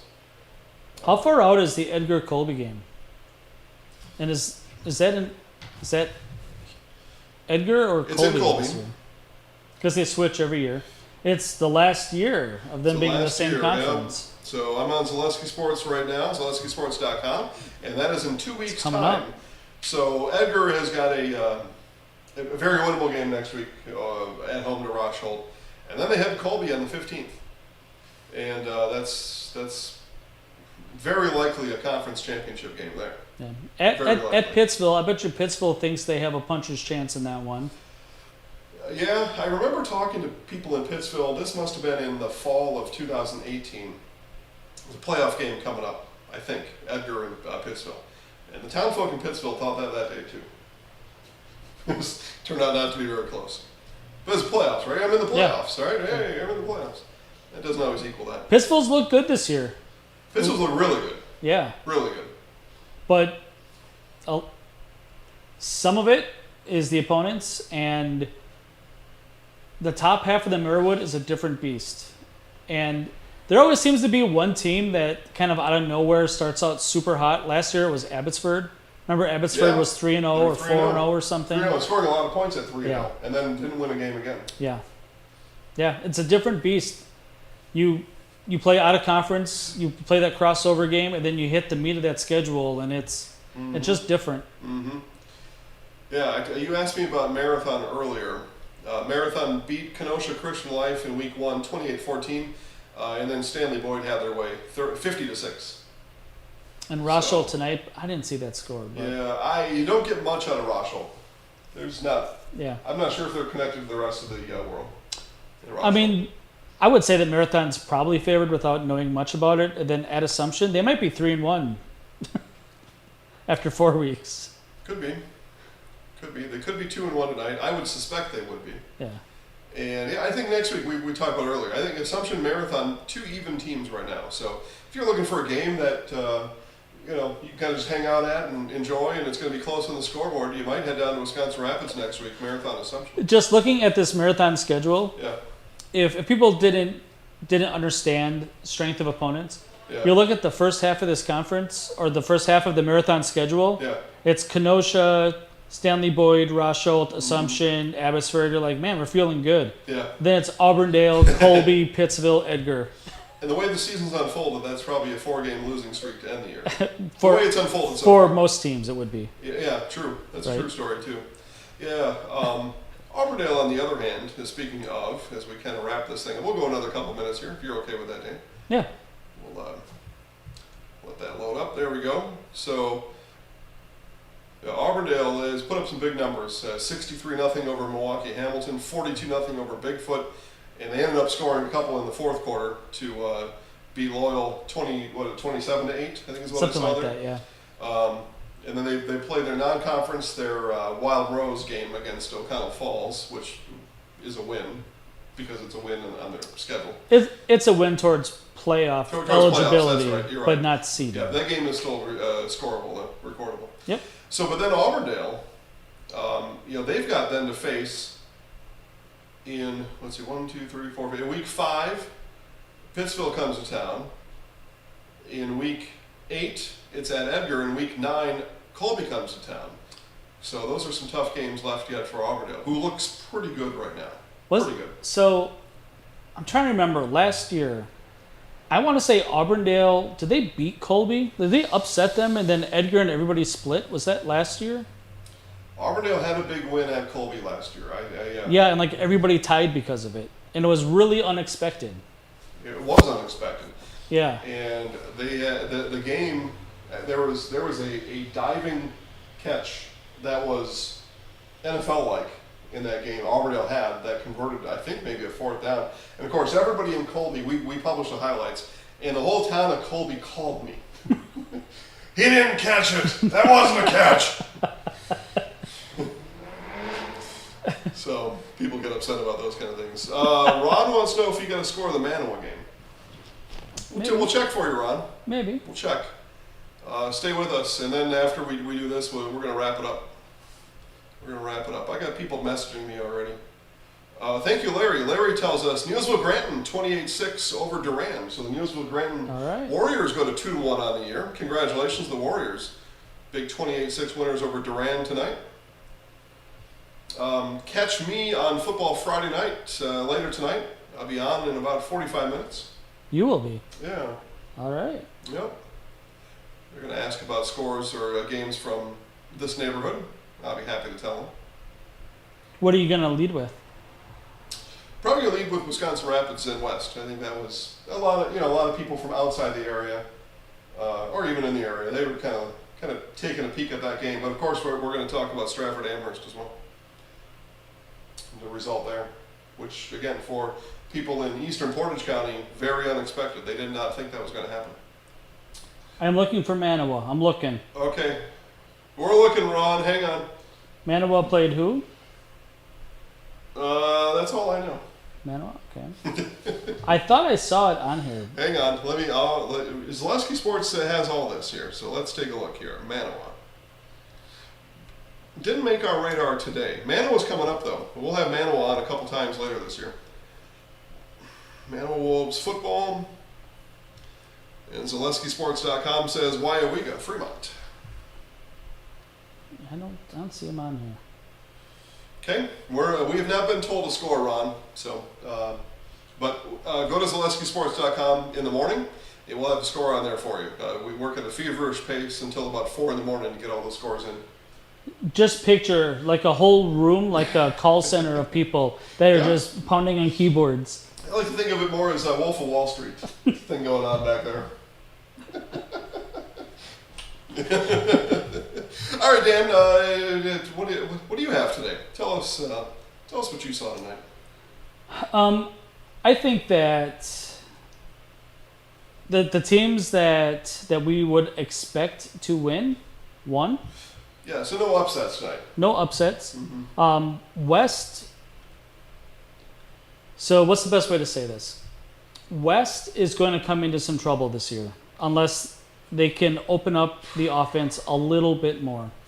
And I get it. You have a 1,800 yard rusher, whatever he runs for. And obviously you want to hand it off to him 30, 40 times and it's going to work. But there's going to come a time in the season where you're playing for a conference title or it's a level 2 or level 3 game where you're in more of a shootout and you're going to fall down by 14. And then what? Then you're going to run the ball for 4 yards. Like, it just doesn't work, right? So if West gets into a game like tonight where Rapids had the lead and they were kind of controlling things, they could definitely get caught, right? And maybe that's Everest. Maybe it's like it could be anybody in the top half of that conference. So, it could be Spash or Marshfield. It could be anybody. I'll tell you, this is your last word, but Spash, I'm really intrigued by the Panthers. Yeah, they're playing good ball. Playing good ball. Okay, what else do you see? Anything else? I don't think so. Okay. Tomorrow, Newman. Yeah, Florence and Newman, 1 o'clock kickoff tomorrow. So I'll be watching that game. I'm in Minnesota visiting the in-laws tomorrow. So I spend my time. Good job. Looking at my computer. Good job. Thanks, Rachel.